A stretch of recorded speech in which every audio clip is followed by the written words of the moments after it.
Let's do some team reviews. We are recording. Okay, first team, Nimrod from Brad M. So this is the third time I'm recording your team's review, so it's going to go pretty quick. First time there was no sound. Sound is working now. Second time, power cut out during a storm. It's not storming. This is going to be the one, Brad. Here's what we do with these. Where are my notes? We are going to go through your team position by position. I'll check the scoring settings. I'm opening up my notes. Right off the rip, we look at your team. On this column, this is just keep trade cut value. The bottom team is blocked by my face, but they're 65,000. The top team is 112. That is meaningful. A lot of this stuff, this value column does not totally matter though. This is keep trade cut value. There's a lot of players whose value I disagree with. So I'll call that out as we go through. Quarterbacks, you have Bryce Young, Dak Prescott, Russell Wilson. This is a really strong 2 out of 5.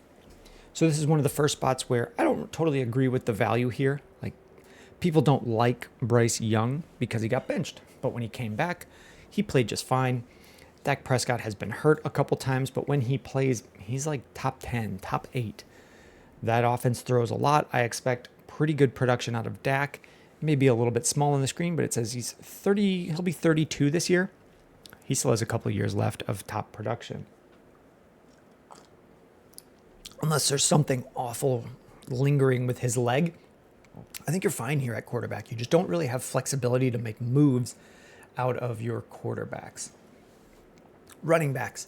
Bijan, Harvey, Swift, Pollard, Bigsby, Monungai, Tucker, Woody Marks, and then a couple unlikely to contribute guys in Frank Gore and Carson Steele.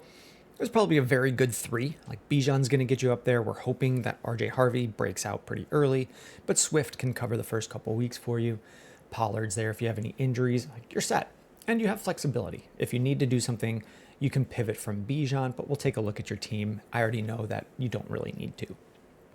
Wide receivers, Amon-Ra, Drake London, Nico Collins, T. Higgins, Zay Flowers, Jordan Addison, Pittman, Bateman, and then a bunch of like dart throws and kind of guys just lingering on your roster. Tight end, so this is probably a 4. You have a ton of value here and some really top producers. Tight ends, David Njoku, totally fine. It's like a 2, probably in the last year in Cleveland, but you're okay. This team can make the playoffs. This team can mess around and contend. So I think you're contending this year. You're probably contending next year unless somehow Dak gets injured again. You'll lose Russ, but you have your future picks. Like you're good to restock for next year and go. So what can you do for this year? It's 12 teams, Superflex start 10. So let's count out your 10 guys, and then we'll talk about moves we can make. So Bryce, Dak, and Njoku is 3. Then we'll go 4, 5, 6, 7, 8, 9, 10. We get to the point where we have Zay Flowers as the last starter, Jordan Addison, Pittman, Bateman not needing to start, Pollard not needing to start. You'll have injury fill-ins and bye week fill-ins. But I think we can refocus the team value and come up with something that can contend a little bit more. So T. Higgins, probably at his career peak right now. And everybody who plays fantasy understands buy low, sell high. But when given the opportunity and being told like this is the high, people typically don't want to sell. Like, I don't know that T. Higgins repeats what he did last year. He wasn't totally doing that in previous years. He's missed plenty of time. I'm not someone who thinks people are injury prone, but I think the Bengals reset this year. They've changed their defensive coordinator. They drafted a lot of defensive players. The storyline that the Bengals will have to throw, based on what? Like, there's a lot of changes and we don't know. And if that's the analysis of why T. Higgins should be wide receiver 18 in Dynasty, I think he has 1 to 2 more years of good production. This is a possibility for you to make a production lateral move and move to someone like Devontae Adams, Mike Evans. Here, Pyro, Tim is a turd, has Evans and Adams. Can we do something with T. Higgins and get some of these vets onto your team? Evans, Adams, Henry, Kamara, all of these guys would be people I would be targeting from Pyro, whose team is at the bottom.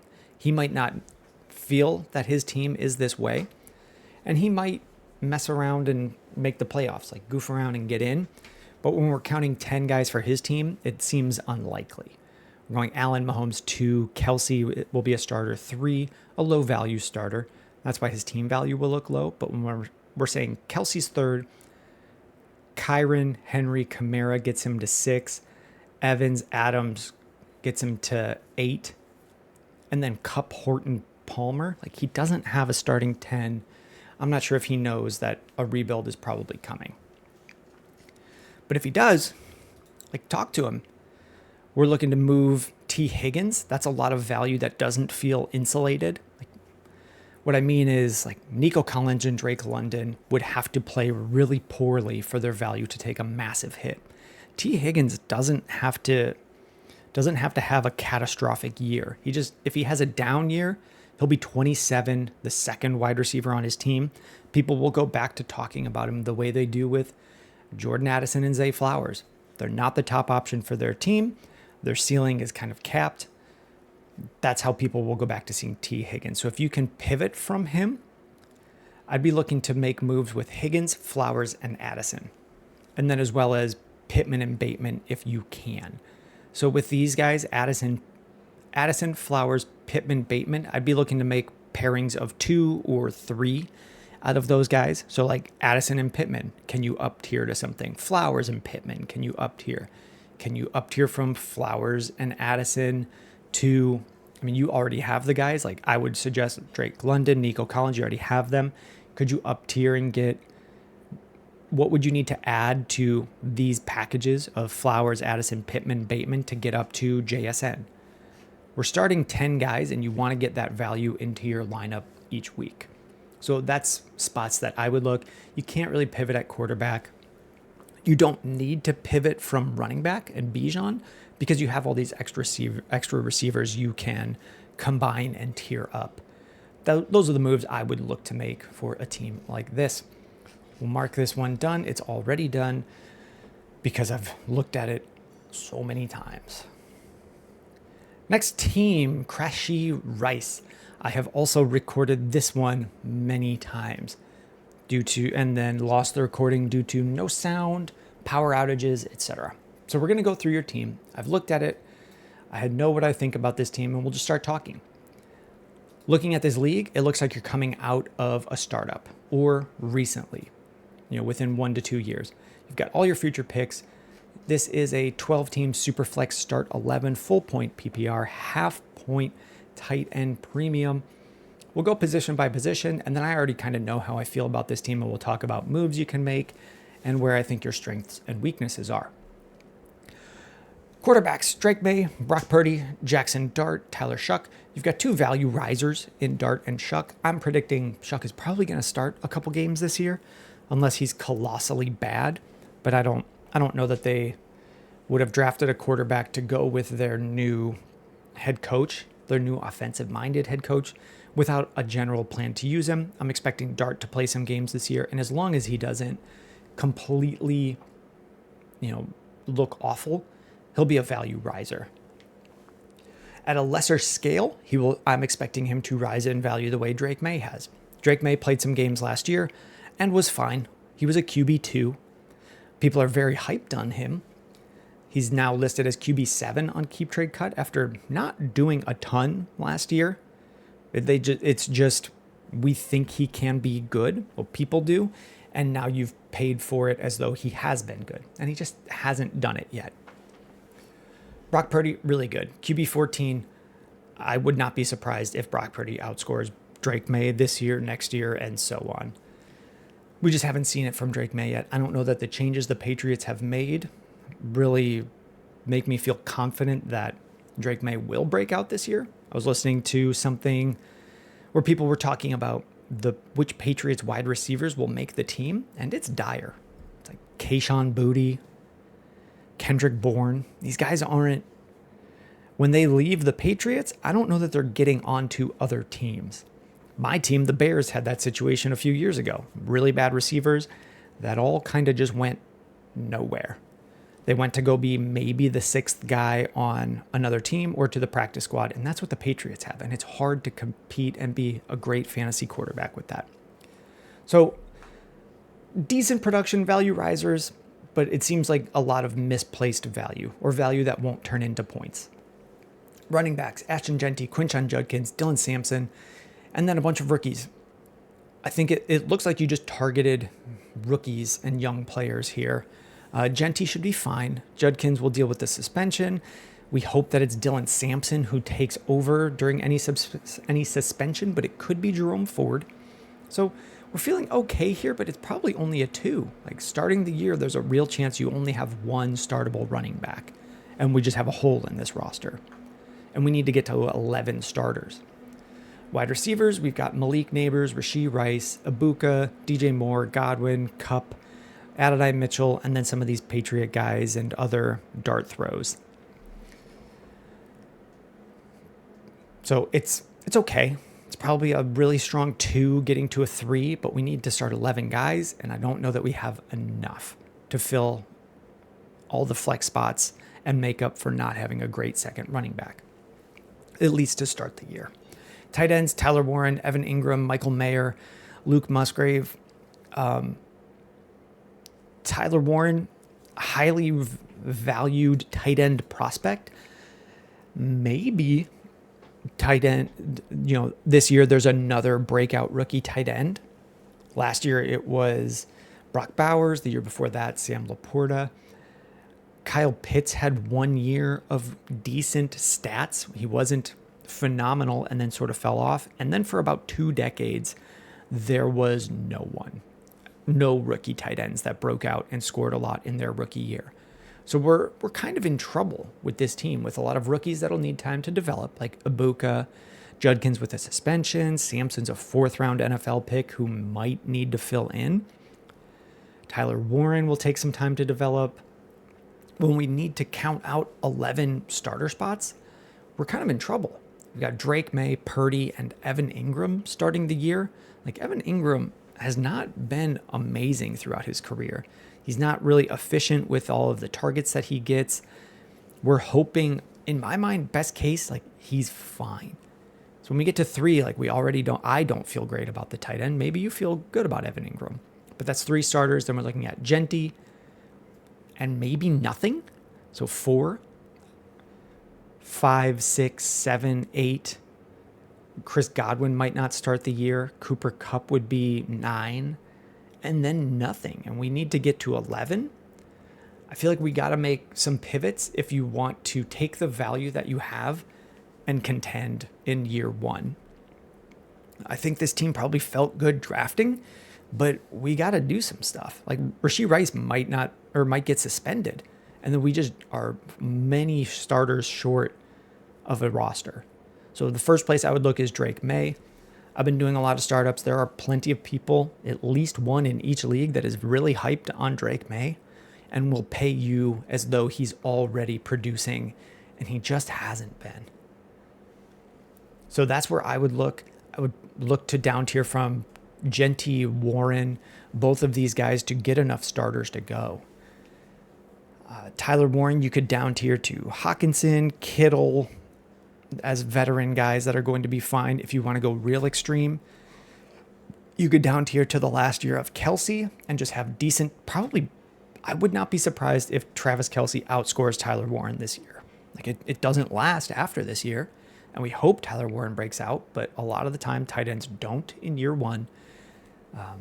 Top tight end options right now, like Trey McBride, tight end 2 off the board in startups, did nothing his rookie year. He wasn't as high of a prospect. I think he was a 2nd or 3rd round pick in the NFL draft, but it is very common for tight ends to take time to develop, and you're just not going to have starters for this year. But you can convert this value into more starters by down tiering from May, down tiering from Jeanty, and down tiering from Warren. Those are the obvious spots to get enough production to contend this year. And you could fill that in with some veterans. Mike Evans, Devontae Adams would be cheap veteran options who should play for you. If you could get like a James Conner for 1 year to fill in some of this running back 2 rotation that you'll need. And with this, like, I think it's okay to pull a little bit from your future firsts because you're so young right now. You're not losing anyone this year. Maybe that was deliberate for you, but you don't have enough players ready to go. Like Emeka Egbuka, even if Chris Godwin starts the year hurt, I don't know that he's going to have a big role. Like, they have Mike Evans, they have Jalen McMillan, who played well late in the year. You might be looking to fill some spots early on. We'll wrap that one up. Let me know if you have any questions in the YouTube comments. Next one, Jacob Zander 11 in the Dynasty Dogs. Let's find your team. Tripod.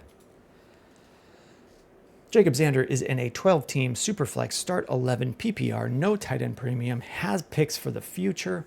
How do we feel about his team? Caleb Williams, Trevor Lawrence, Jackson Dart. I like this QB room. We've got upside that some of it has been unrealized in terms of value, but I believe in Ben Johnson. Maybe that's just because I'm a Bears fan. I think Caleb Williams gets a bad reputation or gets kind of beat up in the media a little bit. I've heard people say he was awful last year. He was not awful. He just wasn't CJ Stroud. He was the number 1 overall pick, and he didn't break out right away, which is pretty common for quarterbacks to not perform their rookie year. So I feel okay with this quarterback room. Again, you don't have a ton of flexibility. You could down tier from Caleb Williams. We'll see what we need to do. This feels like a really good 2 or a week 3 out of 5. Running backs, Judkins, Brian Robinson, Tracy, Jordan Mason. This feels like a 2. Like, just not enough to like a week 2 that you'll be kind of piecing together running back spots. Judkins may miss time. For your sake, we hope that Dylan Sampson steps up. Ray Davis might take on a bigger role in Buffalo, but I don't know. Tyrone Tracy, his job is in flux this year. Brian Robinson's job is in flux with the commies this year. We may have some question marks here. Wide receivers, Egbuka, Burden, Kyle Williams, McMillan, Jalen Noel, Adonai Mitchell. Okay, a lot of problems here. This is probably a 1. We can talk a bit more about this. And then tight ends, TJ Hawkinson, Isaiah Likely. I like Hawkinson quite a bit. So this will be like a really good 2 or a 3. And then you have plenty of picks in the future. So Jacob Zander with this team. The first problem that I see is that you're using your second round picks. You're drafting players. You're drafting Kyle Williams, Luther Burden. Jalen Noel may have been a 3rd round pick. These just don't hit at a high enough level to be using all of them on picks. Like, 2nd round rookie picks hit around 40% of the time is the number that I last heard. But the problem with that is that that number doesn't take into account what happens when they miss. If you think about guys that in the 1st round of rookie drafts that missed, they still hold their value. It is hard for a 1st round rookie pick to completely lose value. Guys last year, Roma Dunze, I'm in a league, he went 105, 106. He didn't live up to that, but you could still trade him for the 105 or 106 this year going into rookie drafts. That's not going to be true with Kyle Williams. That's not going to be true with Jalen Noel. You can look at Adonai Mitchell, who would have been taken at that time last year, did nothing, and is now wide receiver 65, and I doubt you could move him for any value. So we could end up with nothing here. 2nd round NFL draft players like Luther Burden, they don't hit that often either. So yes, there's a chance, but this is looking like another, I think you know this, another rebuild, retool year. And what I would be looking to do is, if Kyle Williams gives me anything, I'm probably trying to If he shows anything in the first month or so, I'm probably trying to roll that into a much higher pick than I used to get him. Same thing with Jalen Knoll in Houston. Jalen McMillan would have fit this category of guys last year. He's going into his second year. He's considered wide receiver 54. Like, he was fine at the end of the year. And the team is already somewhat moving on from him. They drafted Ibuka. That can definitely happen to Jalen Knoll. That can happen to Kyle Williams, even if he's okay. So these guys, I just don't really want to hold on to them because their value isn't secure. It's just not insulated. So it feels like we have no wide receivers here. With this stuff, with a team like this, let's figure out how many starters you're going to need to get to, because this says start 11. So if we say Caleb Williams, Lawrence, Hockenson is 3. Judkins, Robinson is 2, possibly Tracy in a flex, Mason in a flex. So we're at 1, 2, 3, 4, 5, 6, 7. And then we have to start Luther Burden, who's a rookie, 8. We have to start Williams, 9. McMillan may have a role early, 10. Knoll, Adonai Mitchell. We're getting to 6 or 7 starters, and we only have 1, 2. And one of these will probably be an early second round pick. So 3 starters coming next year. It's time to start moving guys. So if Judkins hits, we kind of need to roll that into more picks. If you can get him to be worth 2 picks, that's going to help fill out 2 spots. Because if you're not competing in 25 and you're not competing in 26 with the picks that you have, we got to start planting multiple seeds and getting them to grow and multiplying how many assets are value risers. So if any of these guys do pop, Williams, McMillan early, Knoll, I'm probably looking to convert them into maybe more secure value risers. Ricky Pearsall was a first-round NFL talent. He's moving into a larger role with the 49ers. If he's hitting, that value is going up, and it's probably not coming down. It's going to be pretty insulated. Odunze was a top 10 NFL pick, and people are just scared of concussions. There have been receivers that have had multiple concussions. They were concussion risks, and now you don't even think about it, like Devontae Adams. Had a very similar situation, long concussion rehab, and now is totally fine. Or we think the community thinks he's totally fine. They just don't look at him that way anymore. Really only takes 1 year of health for people to forget that someone had injury issues. You could try to look for Xavier Worthy, or on this team, I would target guys as they get suspended, because you're not competing this year, and you can eat that value loss during a suspension with someone like Rashee Rice. You already have Judkins, Jordan Addison if he is suspended.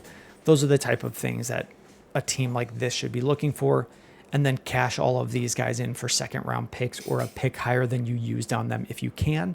And then you want to be using those second round picks, rotating through trades and tiering up where you can, or turning them into solid production. So pairing 2 seconds and getting Jalen Waddle is kind of in that range. Players who fall just under that first round pick value during the year or next offseason, but are solid producers. That's kind of what you're looking for, because maybe Kyle Williams, Burden, Knoll all hit, but it's not really likely. And if they don't hit, they become Christian Watson, who's impossible to move. They become Adonai Mitchell, who's impossible to move. And it's just wasted value. You want to be taking these seconds and trading them for proven production. In most seconds. We'll mark that done. Next review. Jacob Zander, again, NFL 6. Looks like you're in a series of leagues. I have a series of leagues. You're at the bottom. This is a 12-team Superflex start 9, more shallow than the last league that we looked at.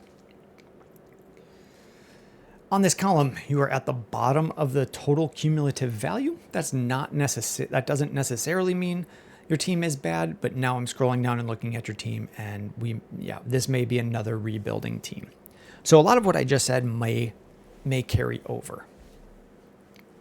Okay. Cam Ward, Jalen Milroe, Wilson, Rogers, Kirk Cousins. It's going to be a 1 or a 2. I mean, we got to start 2 guys. We have Ward and Rogers, but glancing at the rest of this team, like Rogers is retiring this year. Russ maybe in his last year doing any starting.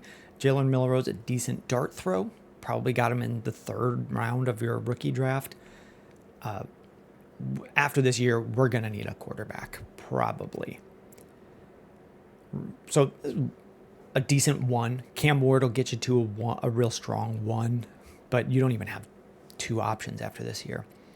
Running backs, Sampson, Neal, Moss, LeQuint Allen. It's a 1 or a 0. Like Dylan Sampson, 4th round pick, the 2nd running back taken by Cleveland.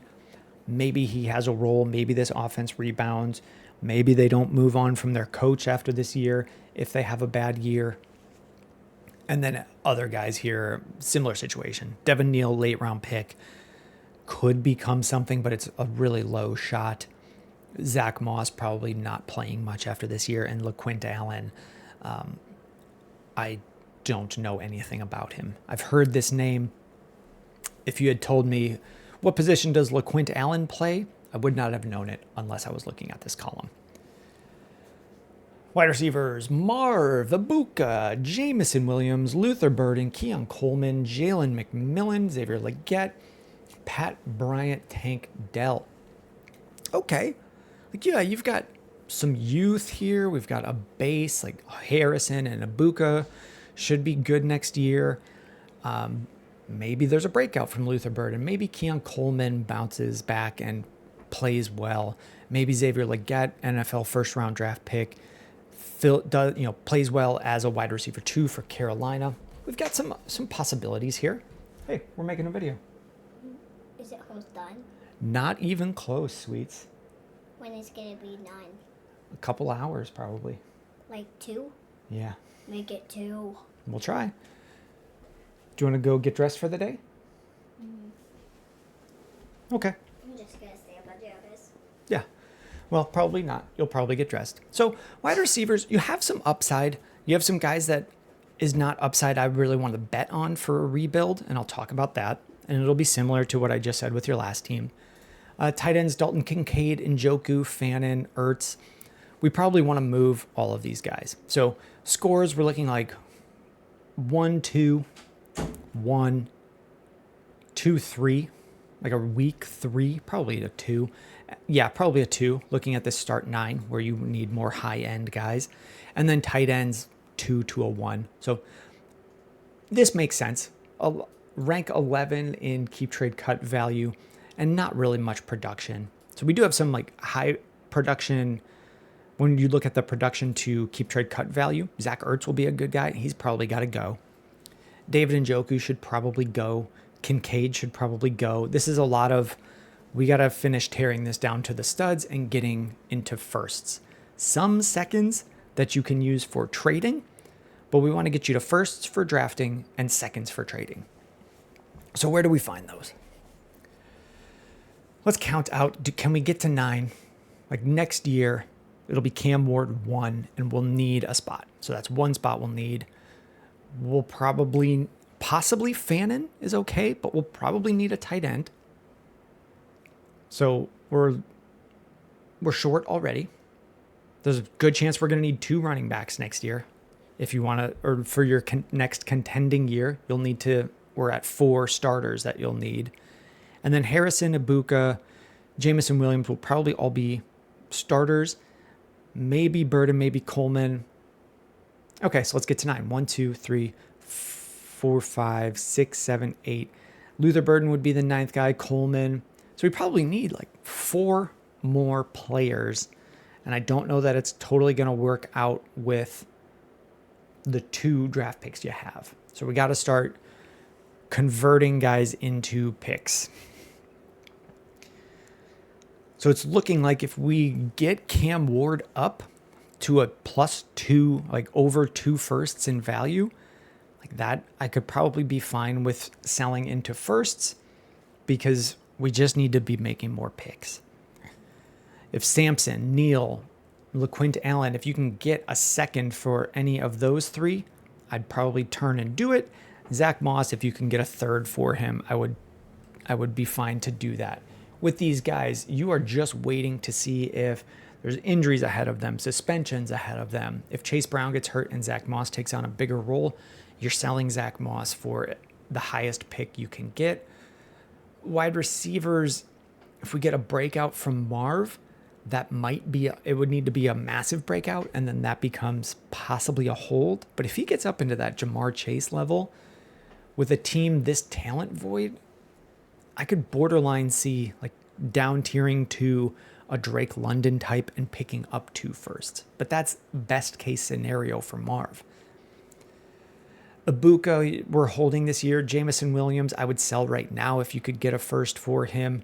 This wide receiver 22 rank would put him ahead of guys like Jordan Addison. Jordan Addison has only ever been better than Jamison Williams, and he's younger. So when a player gets into situations like that with their value where they're just overrated, you gotta sell high.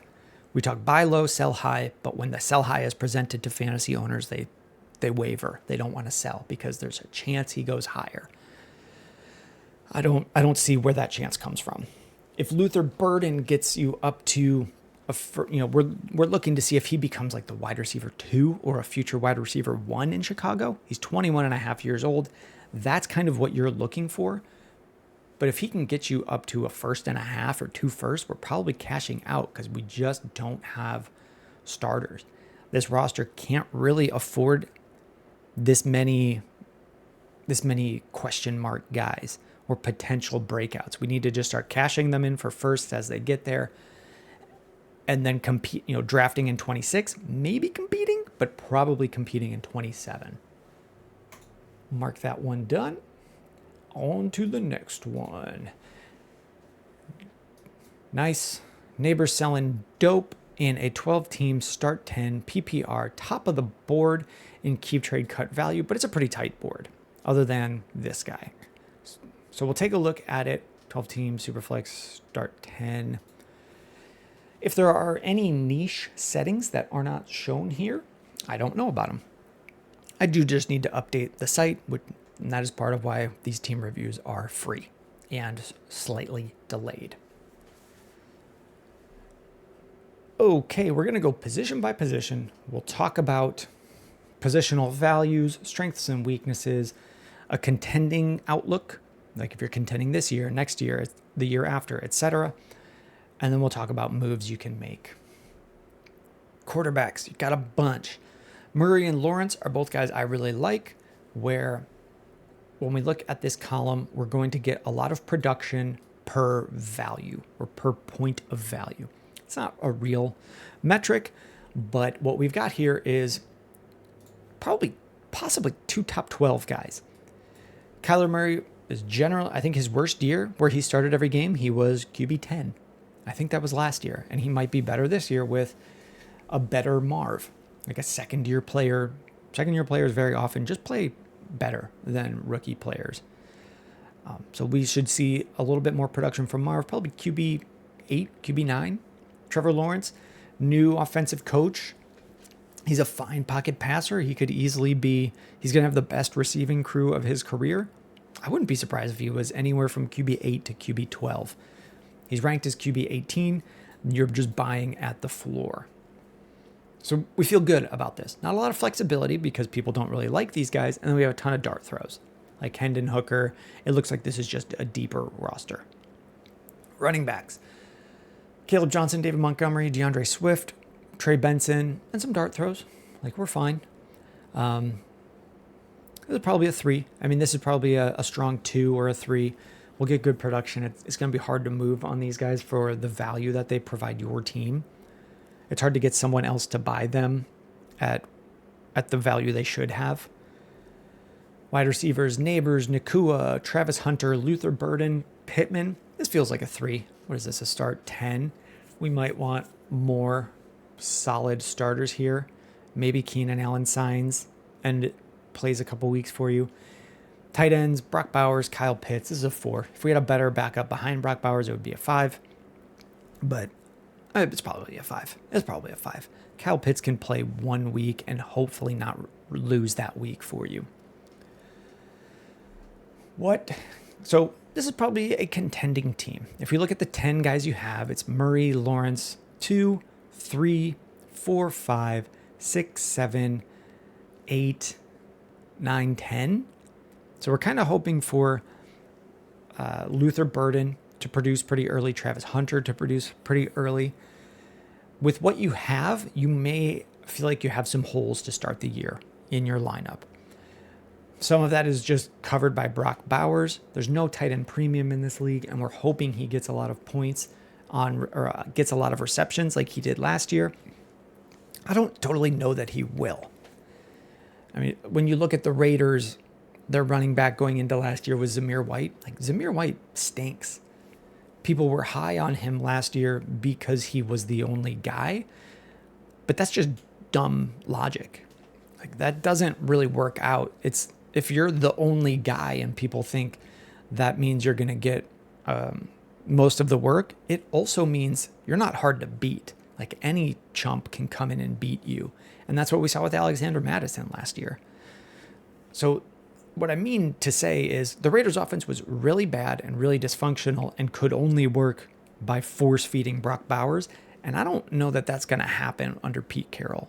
So the offense may change to a little bit more balanced, a little bit more functional. I want to say more healthy, but I don't want you to hear player health. I just mean they're a more like a well-oiled machine, whereas last year they would have been a screeching, screaming machine, like dying on the field in front of people. And that's why Brock Bowers gets force-fed. So we're going to be missing a couple spots in the lineup. How do we solve for that? It's probably a Brock Bowers down tier to fill out a couple other spots. If you could go to Trey McBride and pick up a first or pick up a player worth a first, that's something I would look at. Because then you're then taking, I mean, this guy has a bunch of firsts. You're then taking that first and buying players that are going to fill your lineup out. Like, this team could really use Jacoby Myers, who will be more functional on the Raiders. This team could really use Mike Evans or Devontae Adams, one of those two guys. You want a couple guys nearing the end of their career that we trust are going to play all year. You could grab Kamara and get a lot of production at running back and then pivot from Montgomery.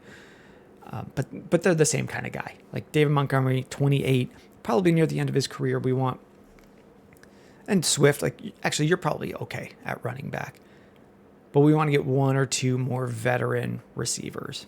You have Keenan Allen who could step in, but I don't view him in the same way as Adams or Evans. You could also just down tier from Travis Hunter. Like, I don't know that a young rookie, highly thought of prospect is something this team can afford. If you could pivot to two really good producing assets, that's going to get your team from just top value to top point scoring. And that's what you're looking to do. So find a couple of those guys that you could down tier from. First one I would look at is Bowers, then probably Hunter. If you could get someone to pay out on Luther Burden, I don't like the hit rate of second round NFL draft receivers. If you can get someone to pay you a first for Luther Burden or a first in value of quality vets, I would consider that, because you're going for the championship this year and you're not really that old anywhere else. So we should bring on 1 to 2 veterans who can help push you to the championship. We'll wrap that one up. This is the same team. We'll call that one done. Armad. Where is Armad 15? The Gravel Hill Guardians. This is a 12-team Superflex, start 9, full point PPR, half point tight end premium. So it's a little bit more shallow than I typically play or any of the boom bust leagues are, but it's a good format.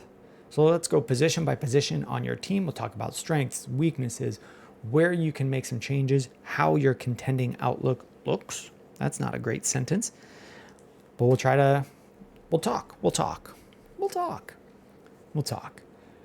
Gravel Hill Guardians, positionally, quarterbacks, Jaden Daniels, Baker Mayfield. This is really good.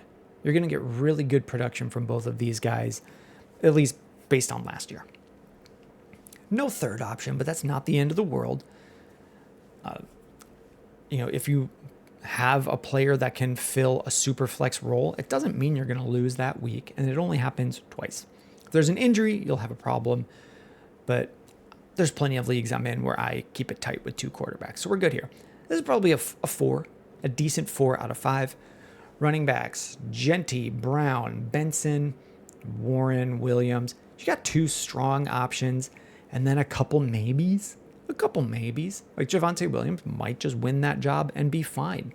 We've seen Schottenheimer, the now head coach of Dallas, be good, have a good running game with kind of no-name running backs. Like Rico Dowdle, late round draft pick, stepped into a role and was fine. That's the same story as Jaden Blue and Javonte Williams. One of them will probably be okay.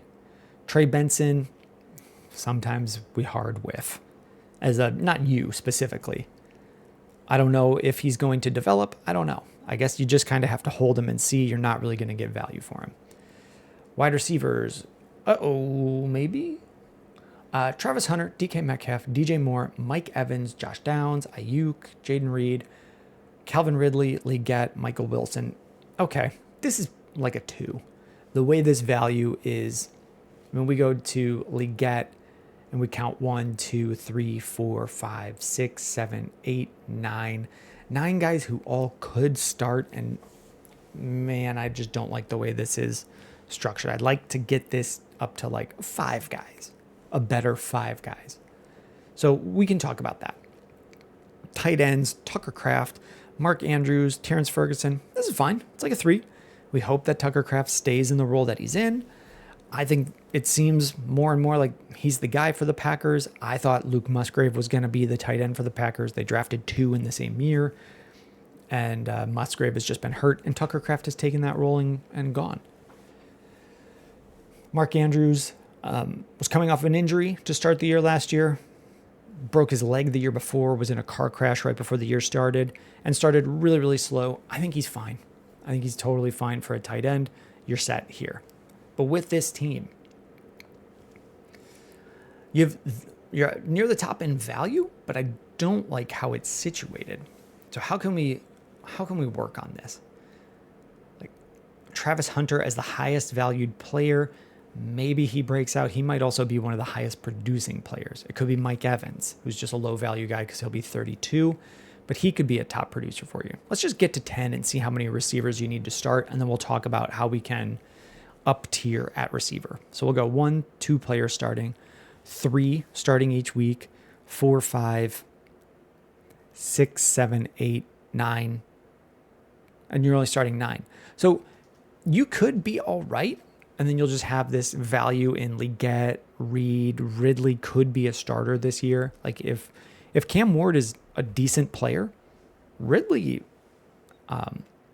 produces way more than this 53 represents. Wide receiver ranked 53. Like he's not a bad player. He's just had bad quarterbacks in Tennessee, and now he's getting a bit older. Here, though, I'd like to just up tier for production wise. Can you get up to a Drake London? Like honestly, on this team, you're pretty young in plenty of spots, and it's not that big of a difference. Like, can we add some? Can we do Leggett and Hunter and just get up to Drake London and get a better producing option? I'd be looking to just find pairs of these guys and up tier, because I think we counted out 6 or 7 starter quality guys, and we only needed to start 4 on the roster, maybe 5 for bye weeks. You've already moved your first in. So I'd be looking to take some of these second round picks and up tier at receiver. And that's the main spot where I would be looking to make moves. Just getting better receiver production week to week.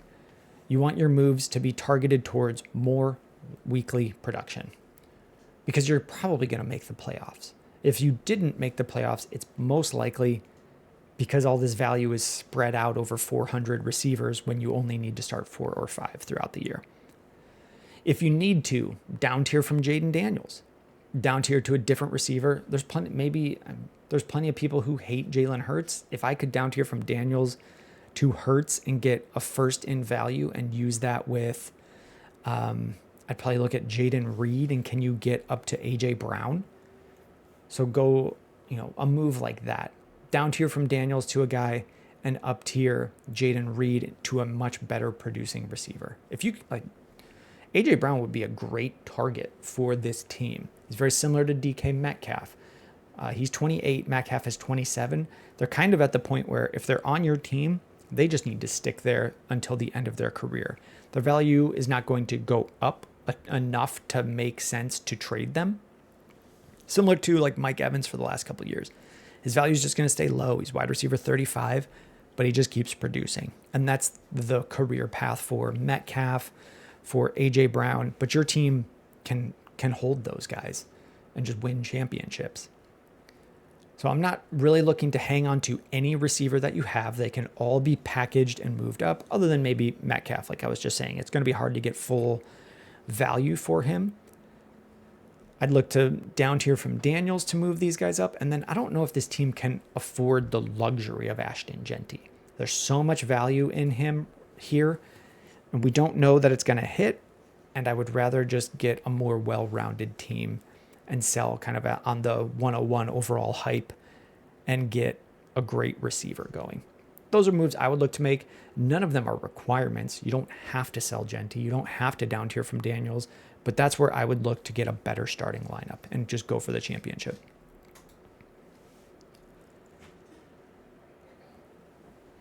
Next one.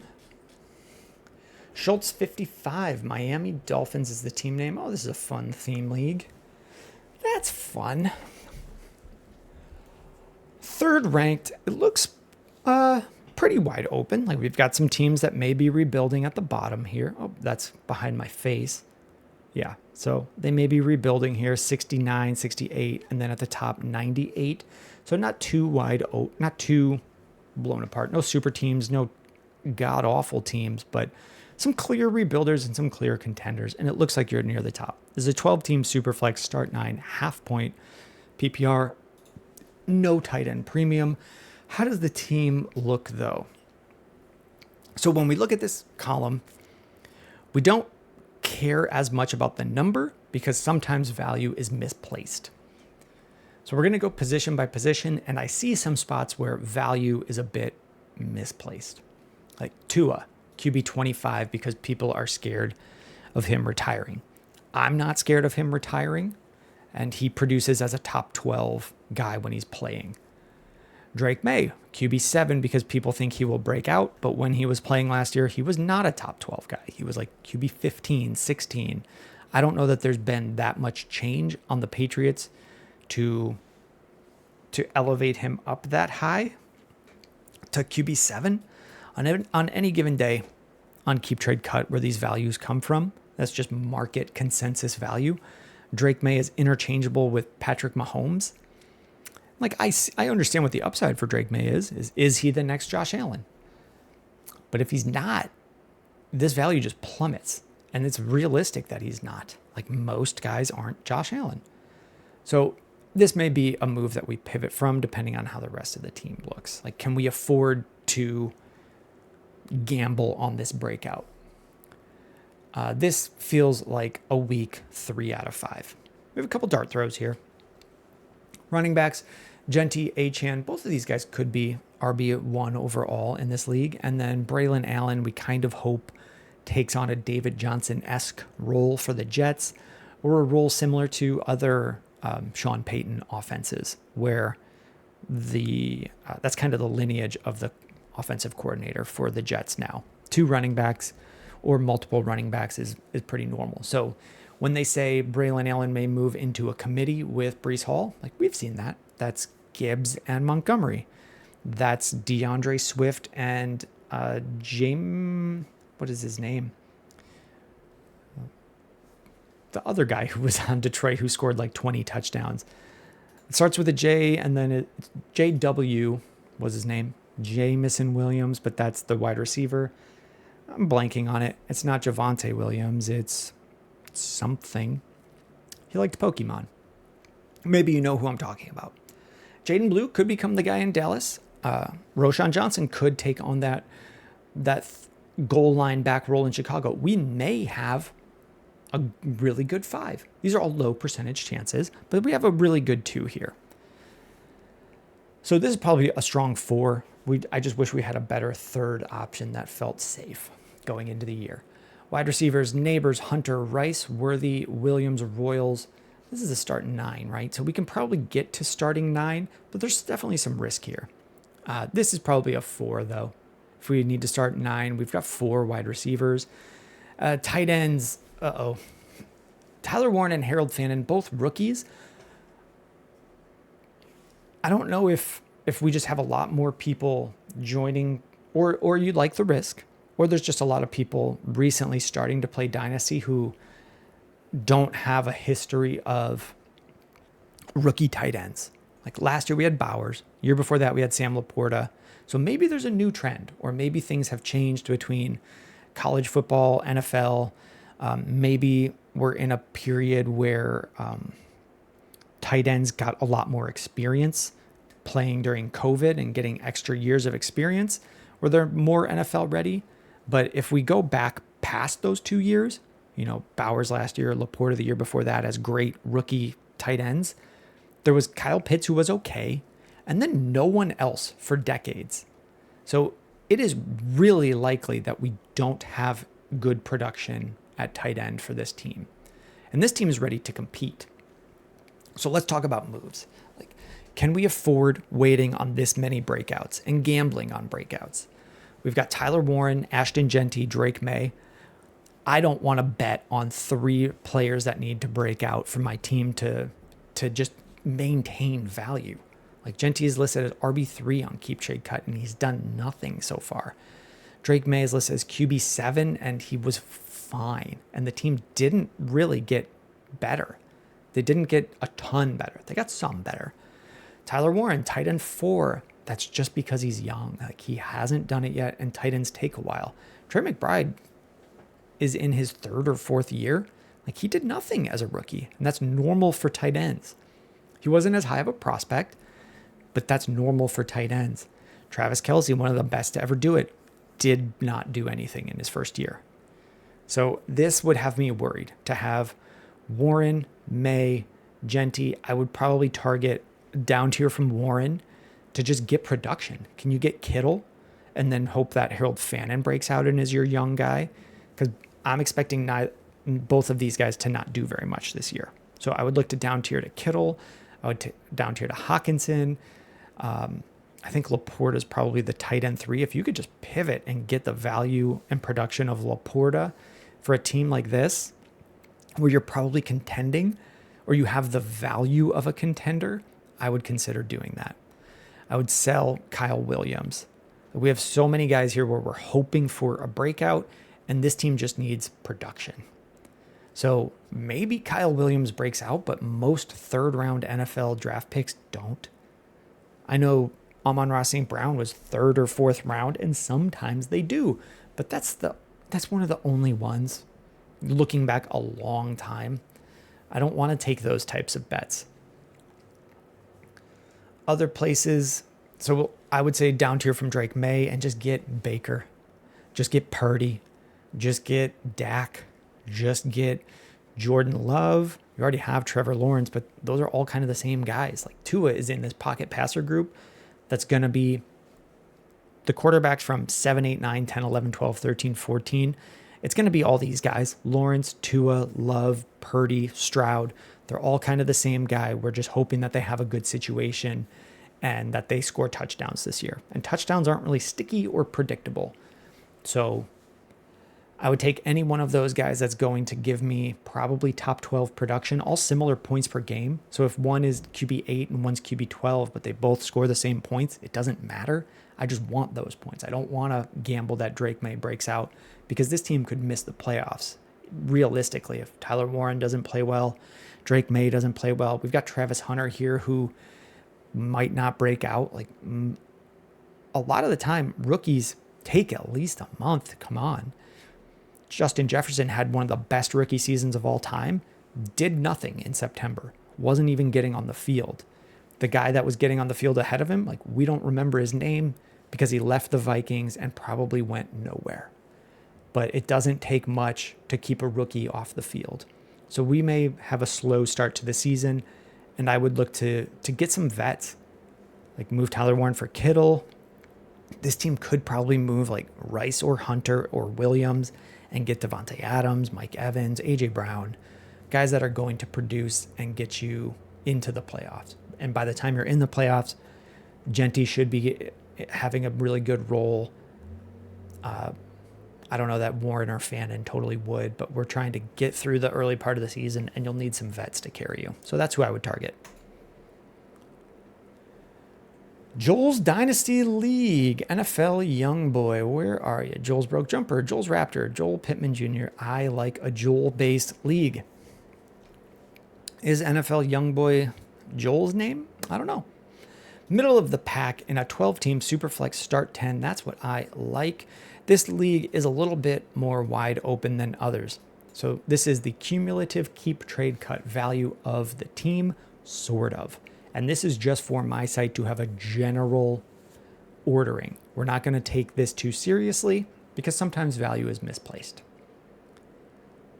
Let's pull up your team. NFL Young Boy. Parker. You got Mahomes and Williams. So if this is your first time seeing a team review, we're going to go position by position. We'll talk about your future value. We'll talk about how you're contending this year, next year, and so on, and moves you can make to get you contending most often. Quarterbacks, Mahomes and Caleb Williams. So like I was saying with value being misplaced sometimes, Patrick Mahomes is just a little bit undervalued in my eyes. QB6 on this day when I pulled value, he trades off with Drake May as QB7. So they flip-flop QB6, 7, 6, 7 from day to day. That is nuts to me. Patrick Mahomes still has MVP upside for the next, I think Brady and Aaron Rodgers both won MVPs in their late 30s. Mahomes has many, many years. He's one of the only guys, the only types of players that I will say will produce for 5, 6, 7, 8 years in Dynasty. Like Caleb Williams totally could, but I'm not valuing him in that way as a starter for the next however many years. I look at him as like a 1 to 2 year asset and then try to think of what his value will be at the end of the year. Mahomes just has upside. So this is really good. I'm expecting decent production from these guys, a good baseline with a lot of upside.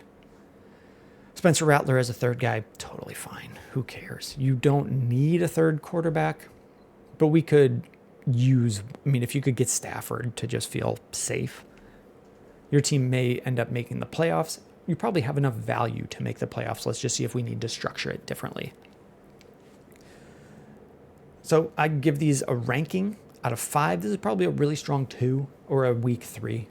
Middle of the road. There's definitely more higher upside guys or more guys where I feel safe about the production, but these guys also have pretty high floors.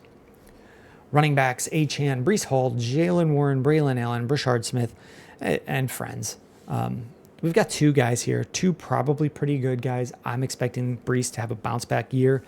I don't really hold bad years when there's multiple rounds of firing throughout the year. Like the Jets fired their head coach or fired their coach and coordinator at the same time. A lot of just we're firing guys, but then we're bringing in players, but then it doesn't work.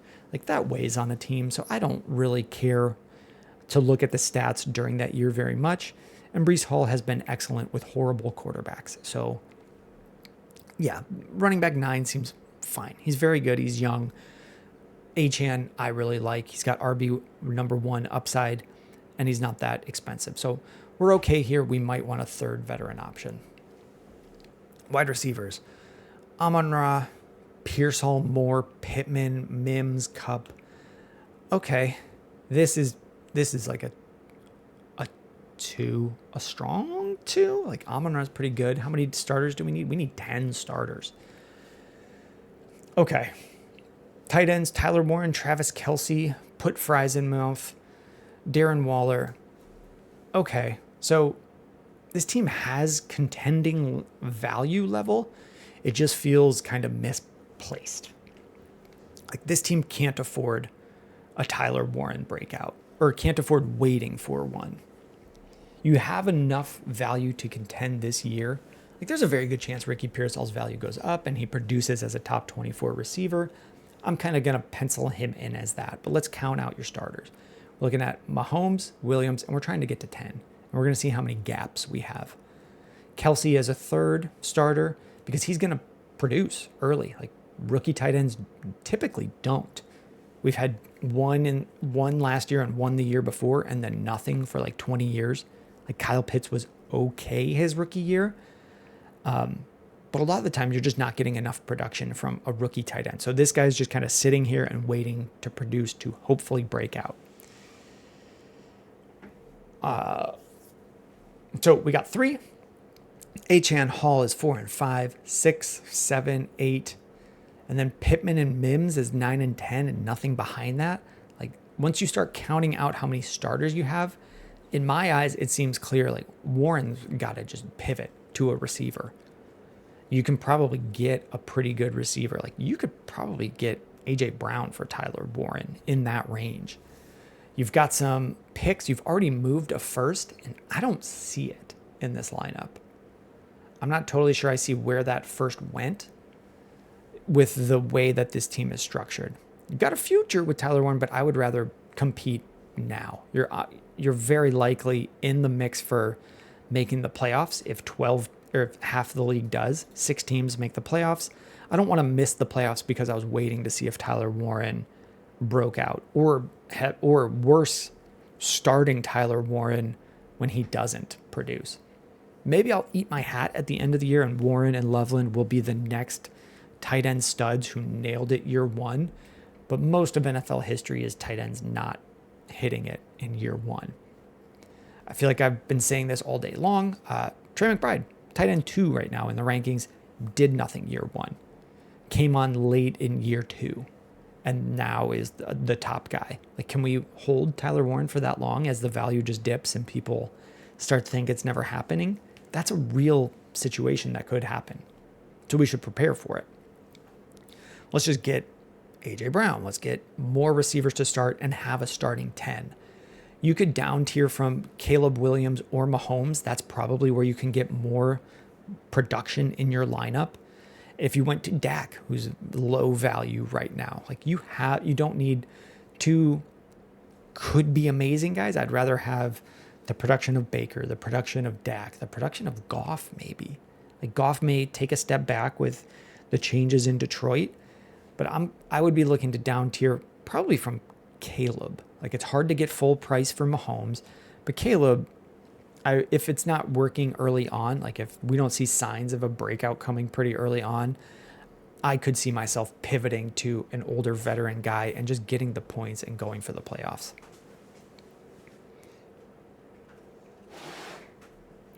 Those are the most likely spots I would make a move. But I think you can contend this year and then replace Travis Kelce next year with a pick or with a trade. You could also just trade Tyler Warren for a better or a tight end that will produce right now. Like George Kittle is going to be fine for a couple of years, probably very good for a couple of years, and then draft a tight end in 2028. That's what I would do. Thank you very much. If you have any questions, put them in the YouTube comments. Next one with a ton left to do. Oh, nice. This was a double. Mark it complete. That's another one off the list. Here we go. Love thy neighbors. Itsleahcim. We are in a league together. You are at the top of this board on this value ranking, which means you're probably better than this team. I don't know that it means you're better than every team, but we'll take a look at your team and we'll talk about it. It's a 12-team, Superflex, Start 10, PPR, full point tight end premium. Let's go position by position. You got Bryce Young, Dak Prescott, and some dart throws. This feels fine. It's probably like a 2 because of the flexibility that you have. It's hard to get people to pay full price for Dak Prescott or the price that he will be giving you in points. And then Bryce Young has some of that bench stank on him. People are worried that he got benched, but he came back and was good. And it just hasn't totally been reflected yet. I would not be surprised if Bryce Young put up QB 12 numbers, just a good pocket passer with a little bit of rushing that we saw later in the year. It's hard to move this stuff, but your production should be fine as long as the rest of your team is good. And as I scan it, it does look good. Running backs, Breece Hall, Ken Walker, Christian McCaffrey, Joe Mixon, Zach Charbonnet, Isaac Guerrero. Yeah, you're fine. This is 3, really good 3 a week 4. That's probably my gut thought on this. I'm getting a lot of notifications from leagues we are in. It wasn't you notifying me. Wide receivers, Malik Neighbors, CeeDee Lamb, Garrett Wilson, Travis Hunter with some upside, Trey Harris with some upside, Jalen McMillan, probably a little bit slept on right now going into year 2 for him. Deebo Samuel in the last year of his career and maybe life. No, probably not. That's just a dumb joke. Deebo, good. Yeah, wide receivers here. There's probably a 4 based on these 3. We got some upside in Hunter. And then how many do you start? You start 10.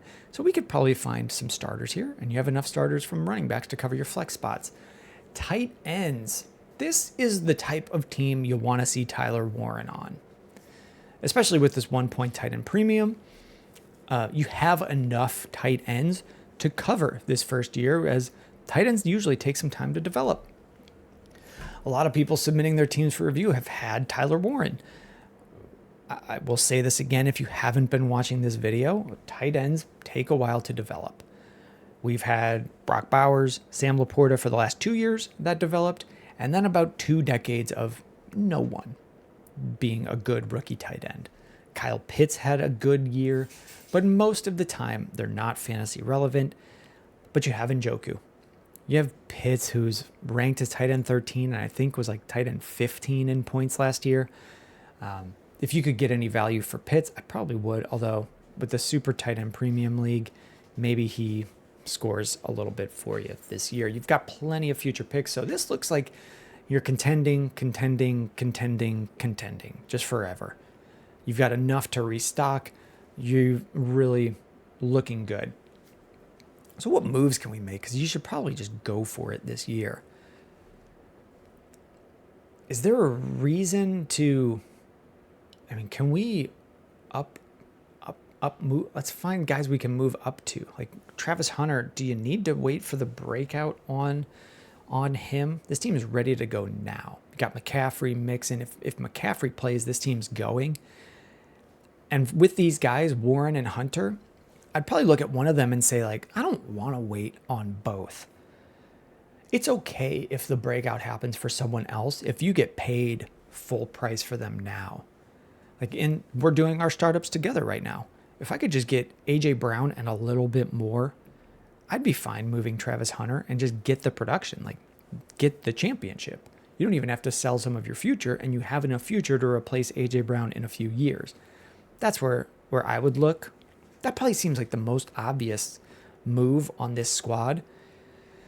You have enough value that you could up tier at running back and feel more safe. I don't call guys injury prone, but if you're worried about Ken Walker, like if you're worried about Joe Mixon at the end of his career or McCaffrey, spend a first and up tier off of Ken Walker, or up tier off of Breece Hall to a more locked in guy and then run a rotation with these 3 guys. I don't really need to make any moves at quarterback, although you have enough value. You could start to, if somebody wants to down tier to Dak and you want to pay up and get a better option, you could. All of these guys here, they're probably just nothing. Like, I don't know that you're going to get anything for Jalen Hyatt. This is just a drop candidate. Trey Tucker's a drop candidate. Pat Bryant, if he shows up, like, you don't ever need to start this guy. I would just sell him if I can get a second or more and keep this monster going. Like, you're good. This is a really good team. There's not a ton of moves you need to make. The main thing that jumped out to me, I'll just repeat as we're ending this, is if I had this team, I'm not really feeling like I need to wait for Travis Hunter or need to wait for Tyler Warren. I would just cash one of them in to fully push this team across the line to the championship. And maybe a first. Next one, Sundays are for the boys, Bad Mother Tuckers. I need to make a pick in a league I'm in right now.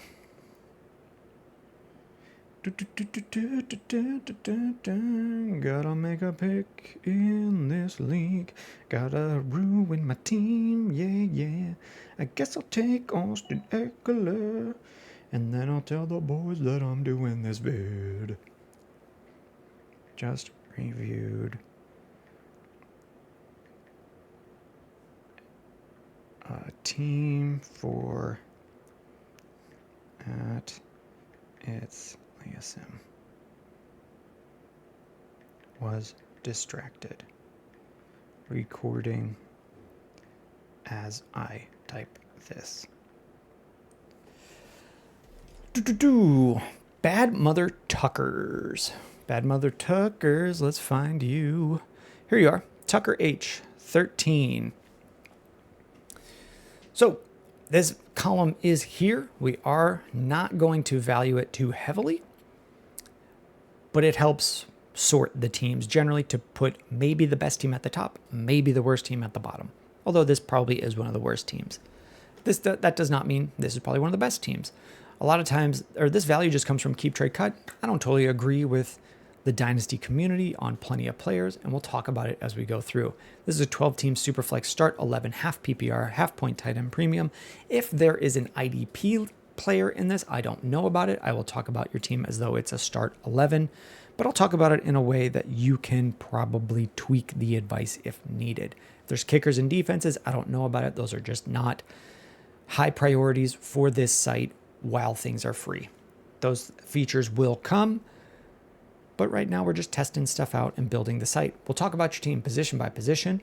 We'll talk about strengths, weaknesses, things you can do to help you contend, and when you can contend. Are you contending this year, next year, so on? We'll talk about it. You'll understand what I mean. It's not that confusing.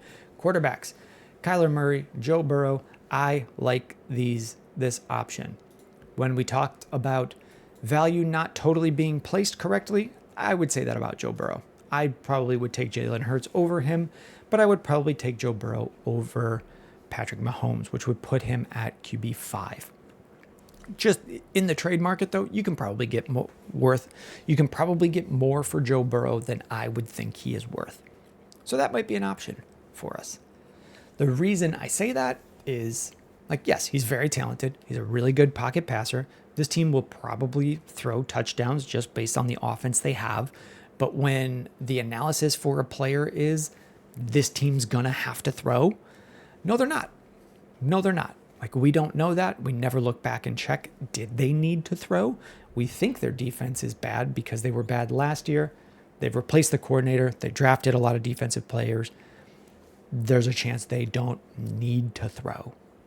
There's also a chance with teams like that they decide we're going to run. And now the other team isn't scoring points because we just keep the ball. It's bad analysis, but Joe Burrow's probably QB5. So I'll talk a lot about it. I talked a lot about it. I'll probably say maybe we sell him, but we'll look at the rest of your team. Running backs, Chase Brown, Ken Bodenwalker, RJ Harvey, and friends. Jalen Warren, Tajay Spears, Jonathan Brooks. Okay, a couple options, like deep bench, but probably not a lot of guys you ever want to start. This quarterbacks is a 4, and running backs is a really good 3. I like RJ Harvey is pushing me up from calling this just a 3 to a really good 3, not quite a 4. These values don't really matter, but we're good at quarterback. We're good at running back, wide receiver, Brian Thomas, Devonta Smith, Zay Flowers, Cortland Sutton, Demario Douglas, Michael Wilson. You can kind of see my excitement is waning. Tight ends, TJ Hawkinson. I like Hawkinson. Mason Taylor, maybe. Gunnar Helm, maybe. Michael Mayer, that's the downside of the maybe. Mason Taylor, maybe, could become Michael Mayer. So we'll see. This guy could go from tight end 15 to tight end 32 in a year. Missing a future first, have 2 future seconds. I'll say, I don't feel it. I don't know that I see it. If we need to get to 11 dudes, what we'll do here is if it's not 11 guys, just kind of stop as I count because we're going to start counting players. Burrow, Murray is 2. That will start every week. Hawkinson, 3. Chase Brown, Ken Walker, Harvey is 4, 5, 6, 7, 8, 9, 10. And that's Demario Douglas starting every week at 11. It's not an amazing 11. Tajay Spears might be an 11.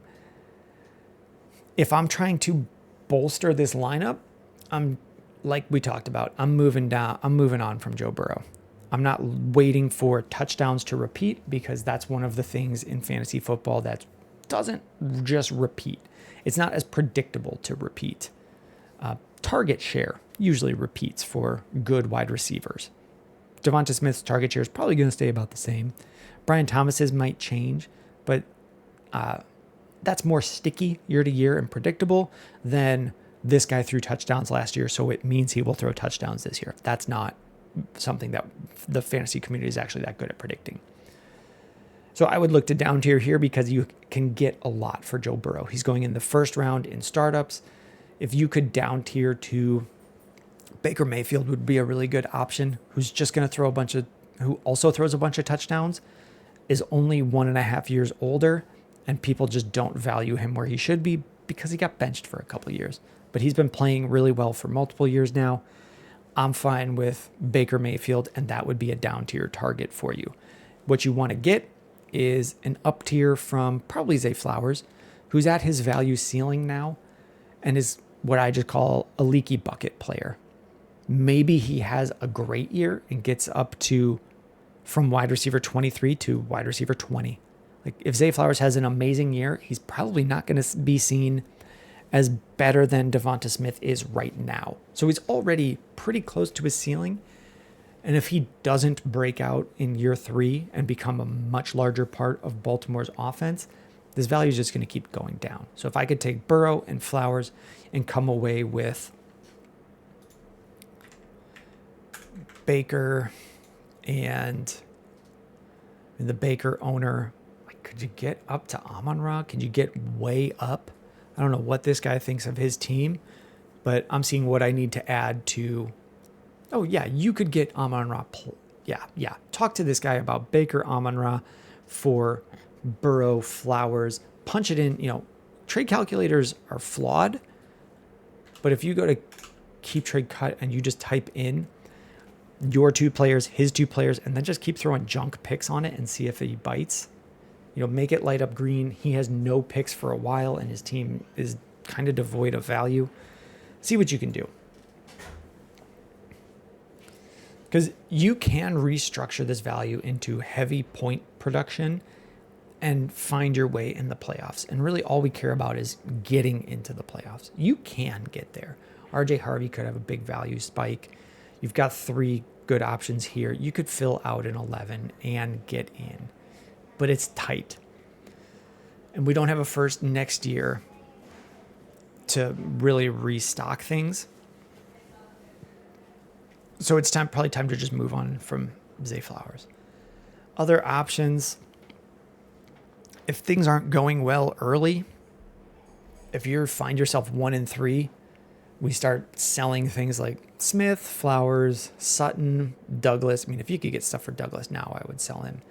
And then I would be looking to cash on Burrow while he's at the top. Last thing I'll say is just with Joe Burrow, everybody knows buy low, sell high, but when someone is high, nobody wants to sell him. And that part I don't totally get because I just don't know that it's that predictable that stuff repeats. Hopefully that's a helpful one. The Real Dynasty League WRU. Hutch from the Dynasty Daddies 2.0. Dear Christ, we have so many of these left to go. Let's talk to you, bud. This is 10-team Superflex Start 11. You've heard the drill by now. This says 11. If there's anything else in here like kickers, defenses, IDPs, I don't know about it. Quarterbacks, Herbert, Caleb Williams, Dak Prescott. We've got 3. We don't need 3. But this is probably a 4 in value. We've got plenty of flexibility. Running backs, Genty, Henderson, Mixon, Bigsby. This is probably 4, getting close to 5. If I felt like I knew what Travion Henderson for sure was, we could see this being, no, this is probably just a 4. Got 2, 3, you got 2 starters for the year and probably a good rotating 3. Maybe Jaden Blue has a good role in Dallas. We'll see. Wide receivers, Jamar Chase, Justin Jefferson, and then it falls off. Oh, bud. How many did you start? Start 11? Okay. Tight ends, Trey McBride. And then 2 firsts next year. So you have the most value in the team, on the team, roughly. I don't know how great the site is at this, but let's find ways. Can we get to 11 dudes? Because I don't know that we can. We go Herbert Williams or possibly Herbert Prescott, Caleb Prescott, whichever ones we think are starting. And that's kind of the problem, is we have 3 guys who should all start, and we can't get them in. So we go 1, 2, 3 McBride, 4, 5, 6, 7, 8, 9, 10, maybe 11. Maybe 11, like Trey Harris, Kyle Williams, Ridley as an 11th guy. We could probably get 11. Okay. Let's talk about it. So I don't know that we need to do that much other than just ship one of these guys out. Herbert, Williams, whoever you can get more for is who I would look to move. And we're looking for receivers. If you can't move any of those guys for good value, then the next option would be down tiering from one of these guys, Chase, Jefferson, and going to someone like Amon-Ra. I know you're a Detroit guy, so I would look at that. I would look at Puka. And you're trying to get another good receiver added in there, or a first that you can then pair with these 2 firsts to get another receiver. Can you get Drake London? Can you get JSN? Can you get AJ Brown? Can you get who else do I like? This team could really use Mike Evans, Devontae Adams as cheaper guys. Like, can you send Khalil Shakir and a second and get, I don't know, the total value on that, as I'm just kind of spitballing. So check on the value. Make sure it works out right in your favor. But I would be looking to take Shakir, Harris, especially Kyle Williams, and whatever pick I need to add to get 2 of those old veteran guys in there last year, because your team's ready to go. You just got to get one of these quarterbacks way down tiered. You could even go to Tua and, take the bet that Tua bounces back. You have enough value that you can be the one who takes that risk. So go from like Caleb to Tua and just run with Herbert and Prescott most of the year, and hopefully Tua recovers in value for you. And then you're adding a receiver. That's what I would look to do. I think you've done a bunch of these, so we'll trim that one short. Next team, Pigskin Playmates. A Taylor. So we pulled the keep trade cut value column, and a lot of the times I tell people, hey, we're going to kind of ignore this. It's on the site to hopefully put the best team at the top and the worst team at the bottom, roughly. But in a 12-team, 1 quarterback start 10, I was hoping this was a 2 quarterback league. We'll see what this means. It could, the value in this column, one of the reasons we disregard it is because for a 1 quarterback league, it's going to be off. But you're so far ahead. So let's take a look at how far ahead you are. Joe Burrow is not going to be valued correctly because this is using 2 quarterback value. But Burrow and Lawrence, Shuck, Shutter, Sanders, Aaron Rodgers, you have a ton here. This is probably a 4 out of 5 on ratings. Running backs. Jonathan, how many starters do we need? Start 10. There may be kickers and defenses in this league. I don't know about them. That's why these team reviews are free, because the site is in construction. Running backs, Jonathan Taylor, Josh Jacobs, Travis Etienne, Ramondre Stevenson. Like, you've got 2 good veteran starting options. We should probably see a bit of a bounce back from Travis Etienne. I'm expecting him to have a good role on the Jags, although it's new GM, new coach. It's kind of a reset, and I think he's near the end of his time there. So a bit of a weaker running back room, probably a 3. Like, Taylor and Jacobs will get you to a 3, and then there's not much behind it other than rookies and hope. But you can get through the year with these guys. Travis can be a starter for 2 weeks, barring injury. Like, Jonathan Taylor has missed multiple games in multiple years. But as I'm scanning the wide receiver column, that's probably not a concern. You're good. You got Chase, Neighbors, Lamb, Harrison, Odunze, Tyreek Hill. Like, with the receiving room like this, I'm fine. If you're holding Tyreek Hill to see if he breaks out, I'd probably still be looking to sell or pivot this value to something else. Tight ends, TJ Hawkinson. I like TJ Hawkinson. We're good here. Let me remind myself, we need to start 10. Let's count it out. Joe Burrow 1, Hawkinson 2, 3, 4, 5, 6, 7, 8, 9, 10. We have good enough starters. Chris Godwin may not start the year, but you don't even need him to. Ramondre Stevenson could play some at the beginning of the year. This RB50 value assumes Travion Henderson will take over everything right away. I don't see that happening with the Patriots. And I think it'll change week to week depending on what they think they need to do to win. And Stevenson can help them win. So we have a decent third option. We're looking good on value. All your picks for 26 are moved. You're a contender this year. You're probably a contender next year. The only guy you'd be losing is like Tyreek Hill. You may lose Josh Jacobs. The Packers can cut him after every year of his deal. They're not right now. Jonathan Taylor will be 27. This is an option of a guy that I would pivot on.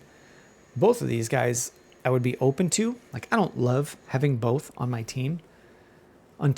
Until recently, there was a time when 27 was usually the last good year for running backs. Like Le'Veon Bell, Dalvin Cook, David Johnson, Ezekiel Elliott were all really good. They were good when they were 27, and then they were really bad. So that hasn't been true for Derrick Henry, for Saquon Barkley, but I'm not looking to have two of them. So if you could pivot, that would be an option for me. There's not that many moves you really need to make here. This team's contending. It's clearly contending compared to other teams. It's probably contending for 2 years, and we don't need to worry about those picks. And I don't know that I would move these 27 picks because we're going to lose Hill. We may see that Harrison or Adunze aren't what we thought they were. But as, you know, even if you need to, like after this year, you contend, you hopefully win the championship, you can pull firsts out of Jamar Chase, Malik Neighbors, CeeDee Lamb, and feel fine to restock where you need to at running back. So we're good. I'm going to mark this complete. I'm going to go close the door. Everyone in this house knows that I'm in here doing this, but hopefully the vacuum isn't coming through. No response. Pigs and Playmates we just did. We'll mark it complete. And it worked. Okay.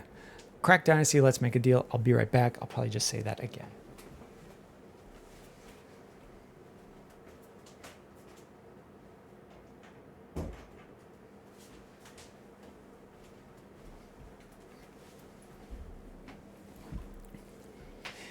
We're back again. A Taylor with another team for you.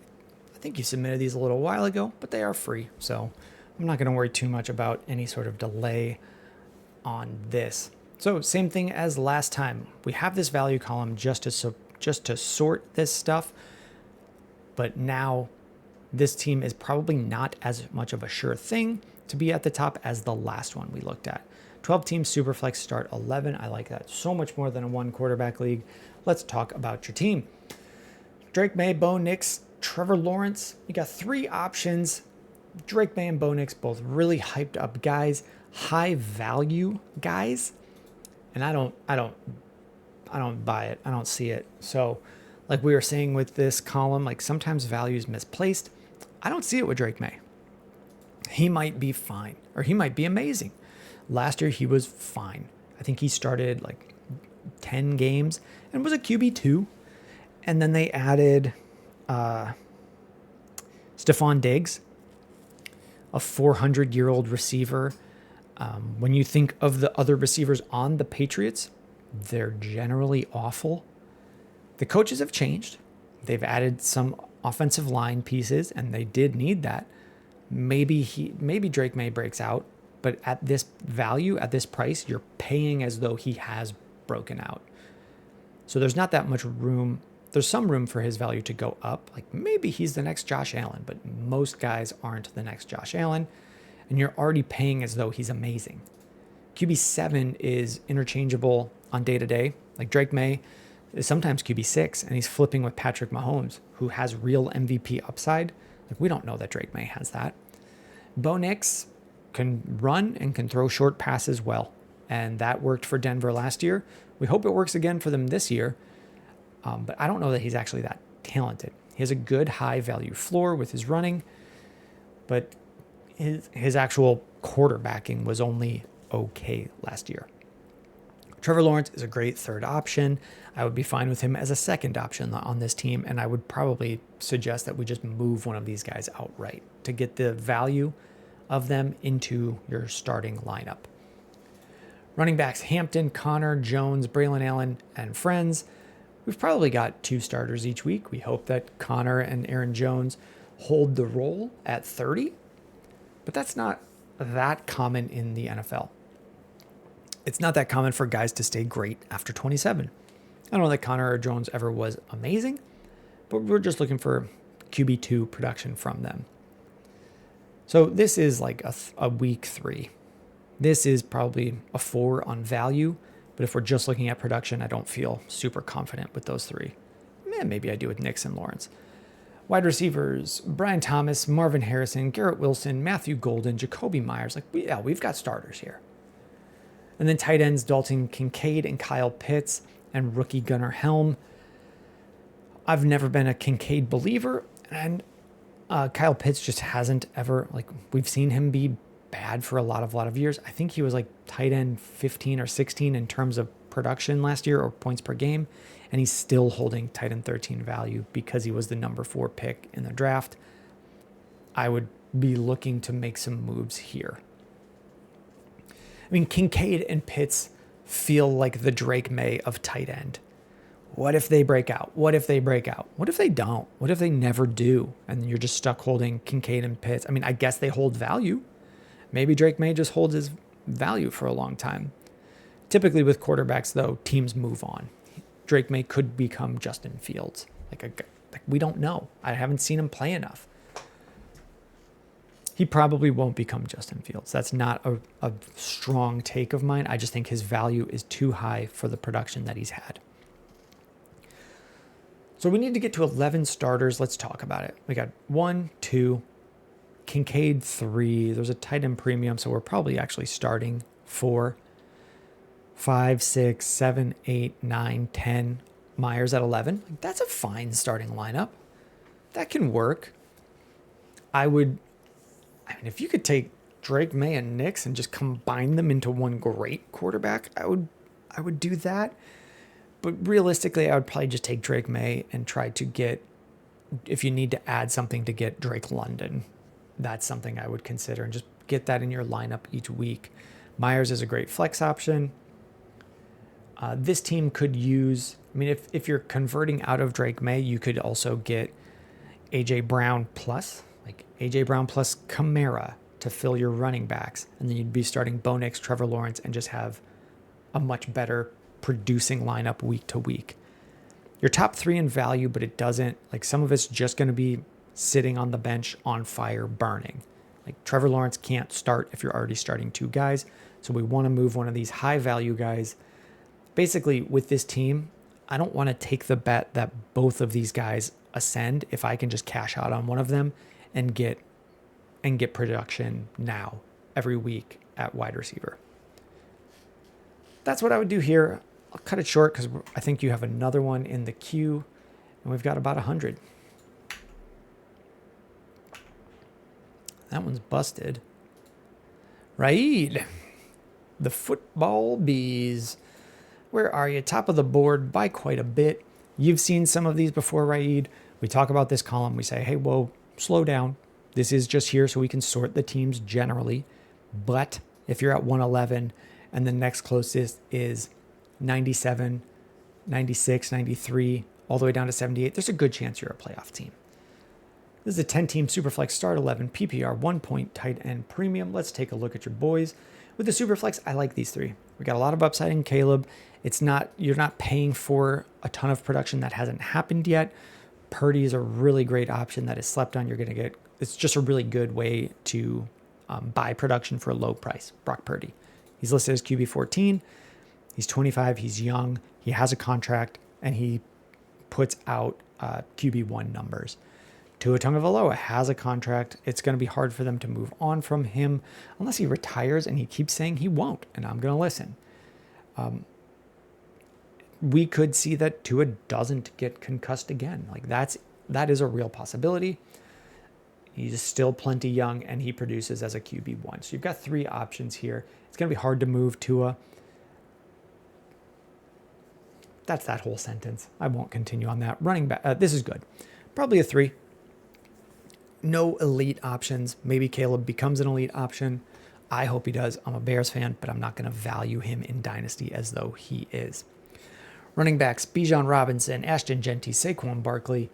Jordan Mason's a good sleeper option. This is a solid 3. This is probably the 5 of running back rooms. I don't know how often I give that. Wide receivers, Jamar Chase, CeeDee Lamb, JSN, T. Higgins, and buddies and pals. This is probably still a 4, like a weaker 4, but really good. Tight ends, Brock Bowers, George Kittle.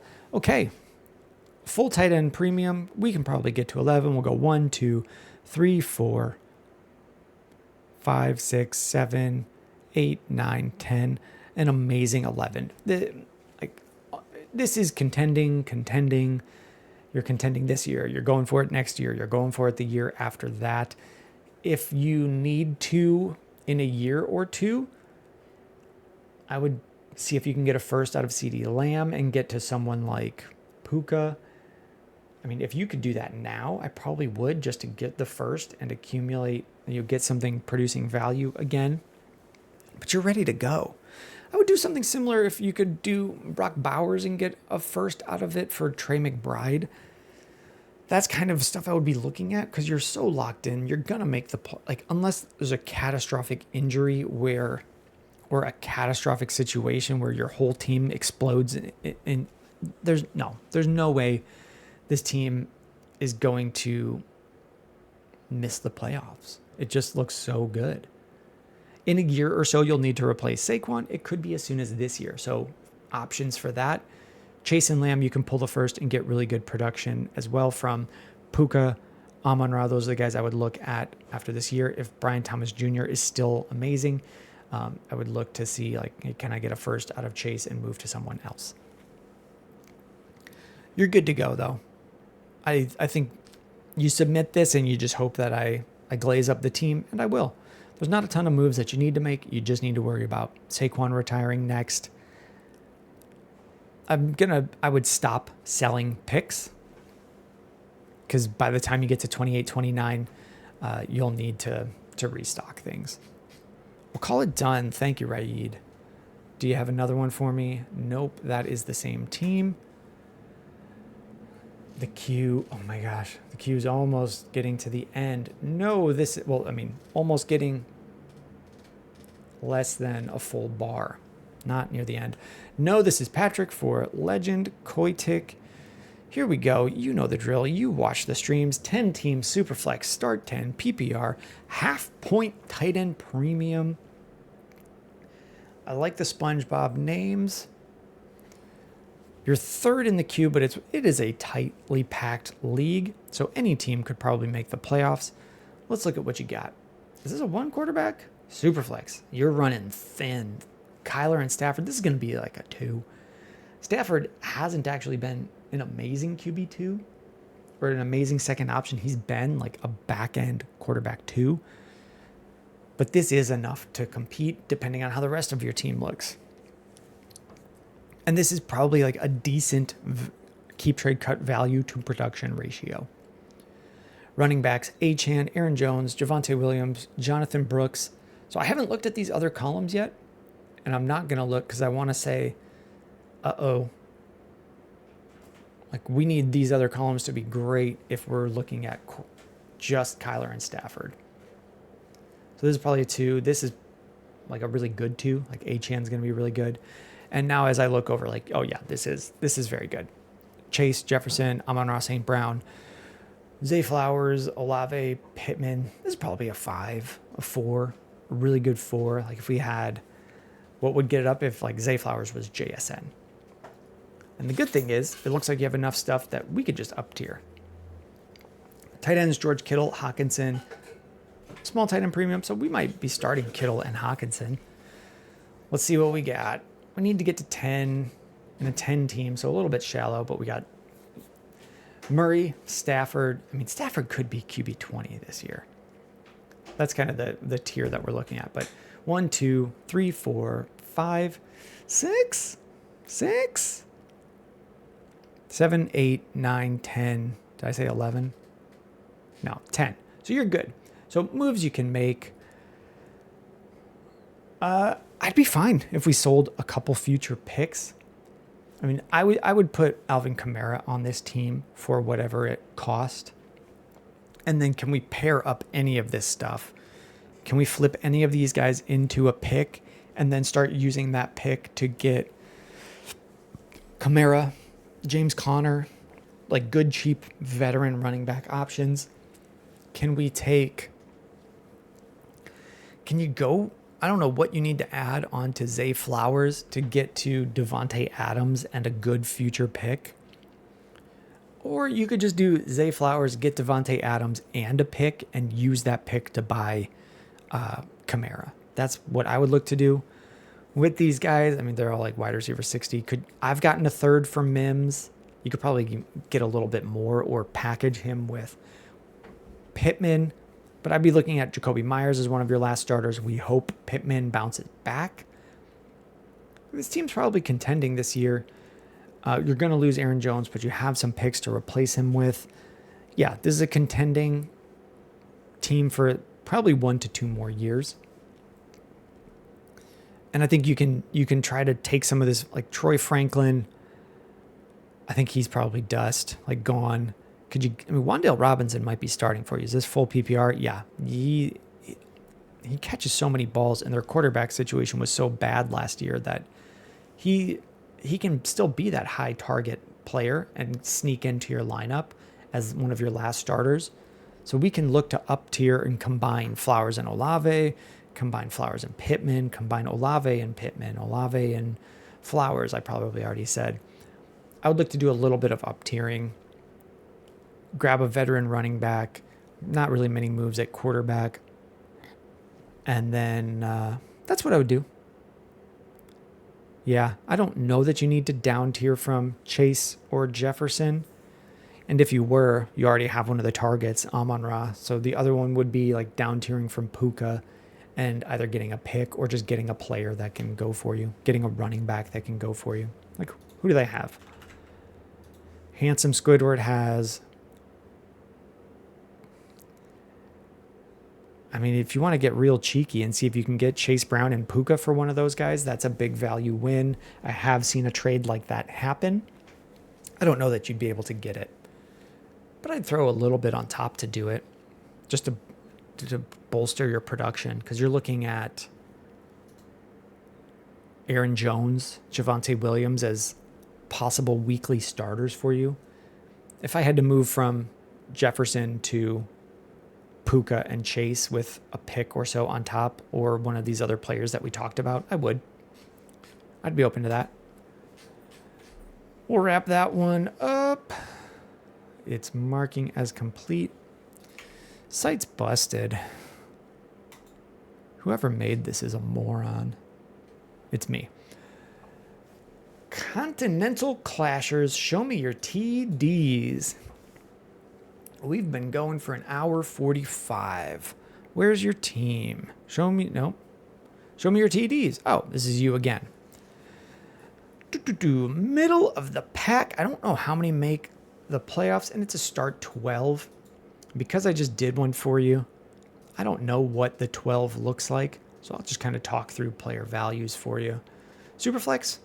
Yeah, you're good. I like Herbert. I like Murray. That's a solid 2. It looks like you only run 2. I typically only run with 2. Once I'm a little bit past a startup, I'll take a couple in a startup. Maybe I took a couple in the startup. I'm in with you. I don't know. This feels really solid. Like a good 3. A good solid, strong 3. A strong 3. Running backs. Gibbs, Kyron, Jacobs, Cook, Blue and Williams as the boys in Dallas. The ghost of Jonathan Brooks. And also the ghost of Nick Chubb. So this is probably a 4. Gibbs, Williams, Jacobs, Cook. We should get plenty of production here. I'm going to hope this isn't a start 12, but I'll treat it like it is. Wide receivers, Jefferson, Amon-Ra, Zay Flowers, you're a Flowers believer. Tyreek Hill, Marvin Mims, Cooper Kupp, Wani Dale Robinson, and Buddies, pals. Okay, this is good. 3. I don't like Tyreek Hill as the 4th option, and then nothing behind that. That's kind of where it gets to a 3, even with these strong anchors. Tight ends, Mark Andrews. I like Mark Andrews plenty. It's a PPR. He was not getting a lot of receptions last year, but plenty of touchdowns. Just kind of a weird year for him. He's coming off of an injury, coming off of a car crash to start the year. I think he had broken his leg the year before, right? Am I misremembering that? Sometimes I feel like I'm taking crazy pills where I'm the only person who remembers something, or I'm wrong. But that's what I'm going to say. Mark Andrews is a solid option. Jake Ferguson's a solid option as well. A decent starting tight end who's not going to lose you weeks. Let's talk about what can we do, because we're middle of the pack here. Middle of the pack. I'm going to count out 12. Maybe what? 1, 2, 3, possibly 4, 5, 6, 7, 8, 9, 10, 11, 12. Probably Mims over Ferguson. Okay, yeah. This team's fine. This team's contending. Mark Andrews might be gone after this year, and you don't really have the picks to replace him, so it could be a contending and then a reload depending on what happens with Josh Jacobs. He is cuttable. Depending on what happens with James Cook, he is in the last year of his deal. Depending on what happens with Kyron Williams in the last year of his deal, and he's not amazingly talented. He scores a ton in fantasy, but he's not Todd Gurley. Although Todd Gurley scored more, the Rams just have a good running scheme. Like, think of it, was it Darrell Henderson was good on the Rams and then nowhere? There was a big chubby boy. Maybe he wasn't a chubby boy. I just picture him as one that came in during the playoffs for the Rams and was fine and then never really played again. I can't remember his name.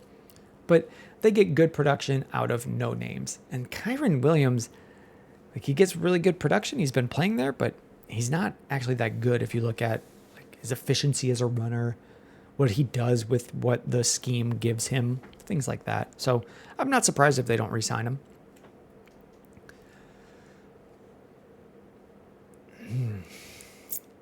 Do I recommend a down tier from Jefferson? Possibly. When you have enough like production to contend, I'm going to say we don't need to make that many moves here. You don't totally need to down tier from Jefferson. If you can snag, like, you don't really have any future picks. But if someone would give you, I would rather have Devontae Adams, Mike Evans over Tyreek Hill, or Jacoby Myers and a pick over Tyreek Hill, or just a hard pivot to like Ricky Pearsall. If you could trade Hill for Pearsall, I'm probably looking to pivot from Hill, but I'm not a believer. That's the main spot where I see like clear moves, or a down tier from Gibbs. I would look at down tiering to Achane, who could be just as good and was just as good when Tua was healthy last year in a PPR league. And then you're gaining probably a first in value and using that to up tier somewhere else. And that'll get more production in your lineup. You could also look to down tier from Justin Herbert. If you could go all the way down to Dak, who's going to produce this year, probably next year, that'll get more production in your lineup. You're at the point where you're just looking to get more production in your lineup without heavily crippling your team for 2026. So like Devontae Adams will give you production this year and quite possibly disappear after this year. You could also pivot from Zay Flowers, who's probably just losing value. And if you could add something, I mean, if you could go from Zay Flowers and a 27 second up to AJ Brown, I would look to try that, but I don't know that you can. You may need to do, let's take a look at that. Who did I just say? Brown? This guy's got AJ Brown. He's collecting future picks. I said Flower. I mean, does he want to pivot down from an old? Maybe this guy thinks AJ Brown is just too old, and you're sending him Flowers and a pick, and he likes that and gives you Brown.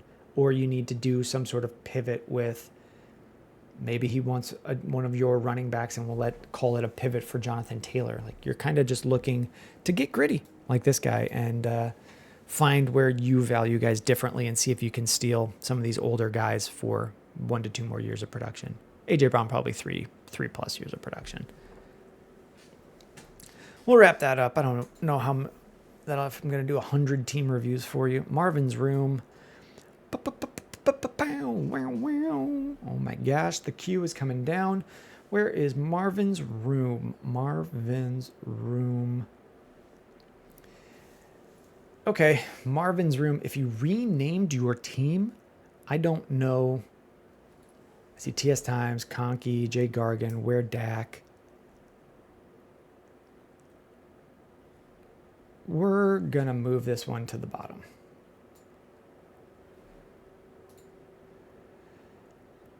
Mark Bolger for MVP, the running back nuns.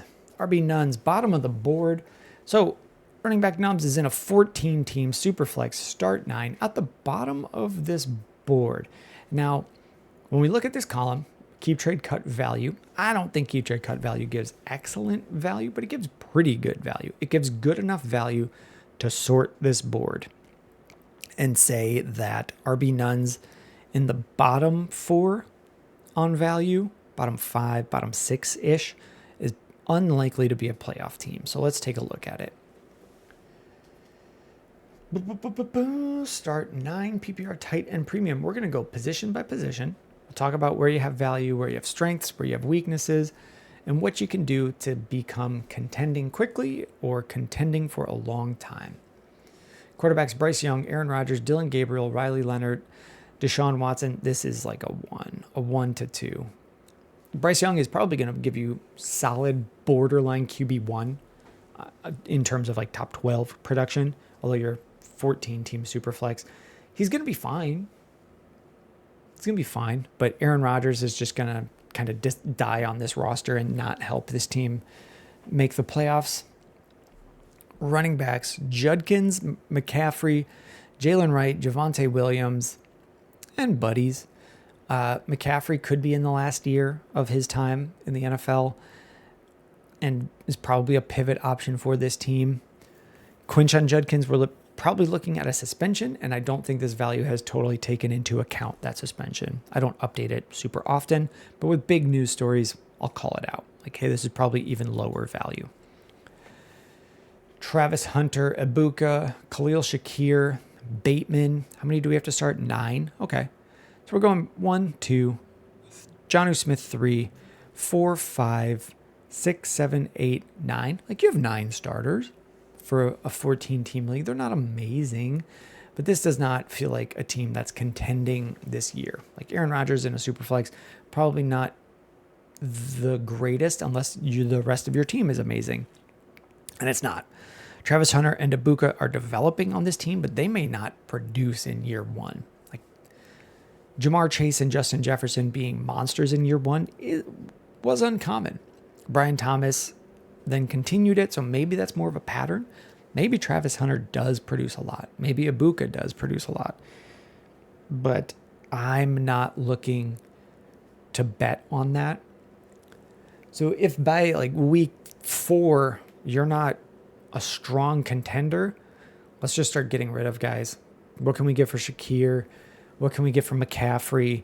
I'm not going to get a lot for Bryce Young, but I want 26 firsts for these guys. Or I want to be getting back to 26 firsts where I can. So if I need to pair things. Yeah, this team is, as I'm looking at your picks, this team looks like it's built for 27. And let's count our gaps. So when I'm in a rebuild, I count out how many roster spots do I need to fill and when can I fill them. So we need to fill a quarterback. We'll need to fill a running back. So we're going like 1, can't fill it. So, and we needed to get to 2. Tight ends, we don't really have one. We needed to get to 1 and we don't. Judkins, McCaffrey, we're going to need one of those. So we should be at 1, 2, 3, 4, 5, and 3 of them we're going to need to replace. And then 6, 7, 8, 9. We may need to replace another one, and then we'll probably want a decent backup, and we have no picks. So with this team, let's pivot our discussion. If you're not competing in 25 and you're not competing in 26, I don't really care about young cornerstone assets. So one of these guys, as they pop, I'm probably trying to get into 27 firsts. Hunter, Ibuka, Quinchon Judkins, because we need to fill out rosters. We need to fill out roster spots. So you have a clear path. Take anything that turns into value and start cycling it into picks or other value risers, potential value risers. So like Keon Coleman is a potential value riser because Buffalo's gonna be throwing to someone. I don't know that Khalil Shakir is the best guy. Like maybe he develops. Buffalo has had a lot of guys that take a little bit of time to develop. James Cook didn't really produce early on there. Their team just comes on a little bit slow. Xavier Legette could go up in value and is cheap right now. Xavier Worthy, if you could transition to him, he's still kind of undervalued compared to where he should rise to this year. You could, for this team, buy suspended players. You already have Judkins. You could buy the suspension dip on Rice. You could buy the suspension dip on Jordan Addison. I know I mentioned 2 Chiefs players. I don't care if you have both of them. They're both probably value risers. And if you're not contending, like you don't really care. I already don't really care about having multiple players on the same team. But I would think about everyone on your team. You just want value risers, and then you can be selling them. You should be buying players that you're assuming you're never going to start. And then 27 looks like the target for you. Other notable things to say. I don't know how high the ceiling for Christian McCaffrey is that we're targeting. So my gut, I would probably just take a first for him if I could get it. I'm not waiting for him to jump up much higher because I don't know how much higher he can get. He's 29. Like he's already older than Saquon. I would put his ceiling at Derrick Henry's current value, which is around a first. Like maybe there's a guy in any given league that would trade a first for Derrick Henry. So I'm not really waiting to see a big bounce back for Christian McCaffrey because I don't know how high he can bounce back. Done. The queue is shortening. Chasing down titles for Eriksonk, who looks pretty good. This is a 10-team, 1 quarterback, start 8, PPR. If there's kickers and defenses, Eriksonk, I don't know about them. Let's look at your team. It's a 1 quarterback, but you got Lamar. That's probably one of the best ones you could have. You're good. You're 4. You're 5. Bryce Young's a fine enough backup, a good use of value. I'll just call this a 5. You're great. Running backs, Gibbs, Jacobs, Kenbone, a flyer, and Jordan Mason. We're only starting 80 players, and these are good, probably both top 12 producing options. So we're good. We're good. We're great. 5, 4. Look at, yeah, this team's probably phenomenal. Why are you submitting this for me? The only thing you need is a tight end. You have a developing option, and you can take some, there's no tight end premium. Can you send, all your future value is gone. Can you go get Travis Kelce for this team and put him on here? He's going to produce this year. Can you go get Zach Ertz for nothing? Is Zach Ertz even on a roster here? No. Is Kelce? Yeah. So target Zach Ertz, target Travis Kelce. You have Colson Loveland who should develop. I'm a Bears fan. I hope he's playing earlier this year. I don't bet on rookie tight ends to produce in year 1. Just go pick up Zach Ertz. This team's ready to contend. It's contending this year. You've already sold picks. Well, you have one next year, but you've sold 27s. You're good to go. Josh Jacobs is a potential loss, but you just don't have guys that you're going to be losing. And after this year, I would be open to down tiering Jamar Chase or Justin Jefferson into a guy into the Puka range, whoever's in the Puka range next year. This team's stacked. I'm not going to spend a bunch of time talking about it. You're probably going to do well in our league too. You're good. Blood, sweat, and beers. Where are you kidding me? K Walls. Oh, buddy. 12 team, Superflex, start 10, PPR, full point tight end premium. You're near the bottom of the sorting. This is here primarily for sorting. So you could be just considered like a bottom half team. But let's take a look at what you got. We're going to go position by position. We'll look at the values. We'll look at future value. We'll look at when and if you're contending and what we can do with the team. Quarterbacks, Superflex. We're starting Geno Smith each week. We're starting Mahomes. This is like a week 3. Geno's probably going to be fine reunited with old man Pete Carroll. So I don't worry too much about that. Not a lot of flexibility. Maybe Zach Wilson bounces back as a starter in this league, but I'm not betting on it. But you've got to pick to get a quarterback next year, if you need one. And you don't always need 3. So we gave that a rating. Let's look at running backs. Saquon Barkley, Christian McCaffrey, Aaron Jones, Najee Harris, Jordan James. I like Jordan James as a sleeper. I like him.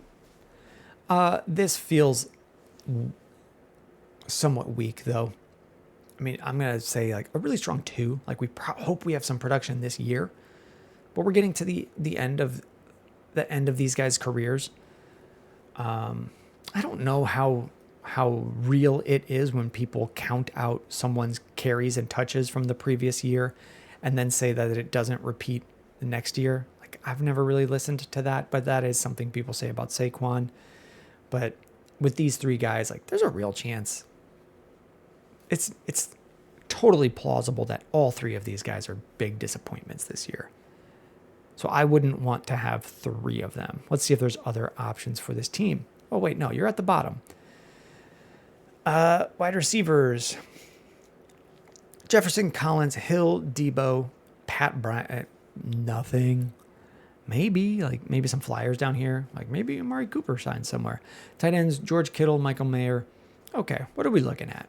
Can we even get 10 starters? We probably can. How do we feel about them? 1, 2, 3, 4, 5, 6, 7, 8, 9, 10. We've got 10 weak starters. It's not an amazing team. Do we start to retool?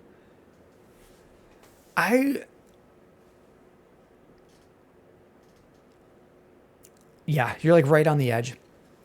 Because a lot of these guys are old. Like Tyreek Hill is old. McCaffrey's old. Aaron Jones old. That's kind of why this value number is going to be down.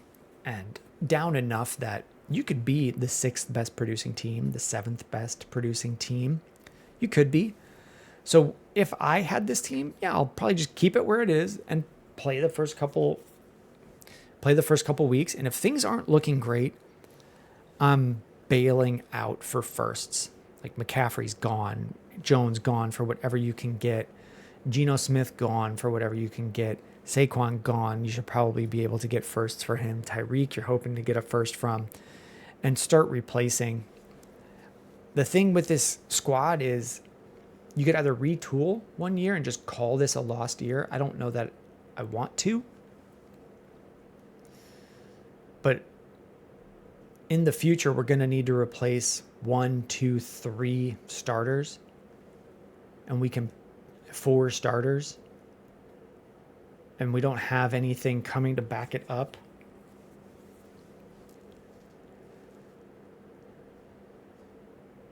Yeah, so if you could pivot from Saquon to right now, if you could just pivot from Saquon, I probably would. Can you get, if you're doing a 1-year reload, pivot from Saquon and get Judkins cheap. Pivot from McCaffrey for Judkins straight up if you could. Pivot from Tyreek Hill. Even if you're trying to go for it this year, I'd probably move from Tyreek Hill to Evans or Adams. Those are my old boys. Jacoby Myers and probably get a pick on top. That's an option. I mean, Kittle could probably still go through a rebuild on this team. A 1-year retool, a 1 to 2 year retool and be fine. We're just going to be losing guys, and we got to find ways to replace them. You may end up needing to down tier from Justin Jefferson. Even right now, if you down tiered and went to Puka, Amon-Ra, and got a first, and then used that first to restock, or down tier to a young guy. If you want to make the bet, I mean, he's 26. If we're saying this team's unlikely to compete when he's 26, and possibly competing when he's 27, but maybe missing too many guys, like you could drop down to a rookie right now and probably get 1 to 2 firsts for that and start the rebuild that way.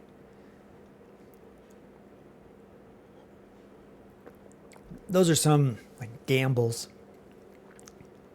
Yeah, let me know how this one goes. Those are some gamble moves.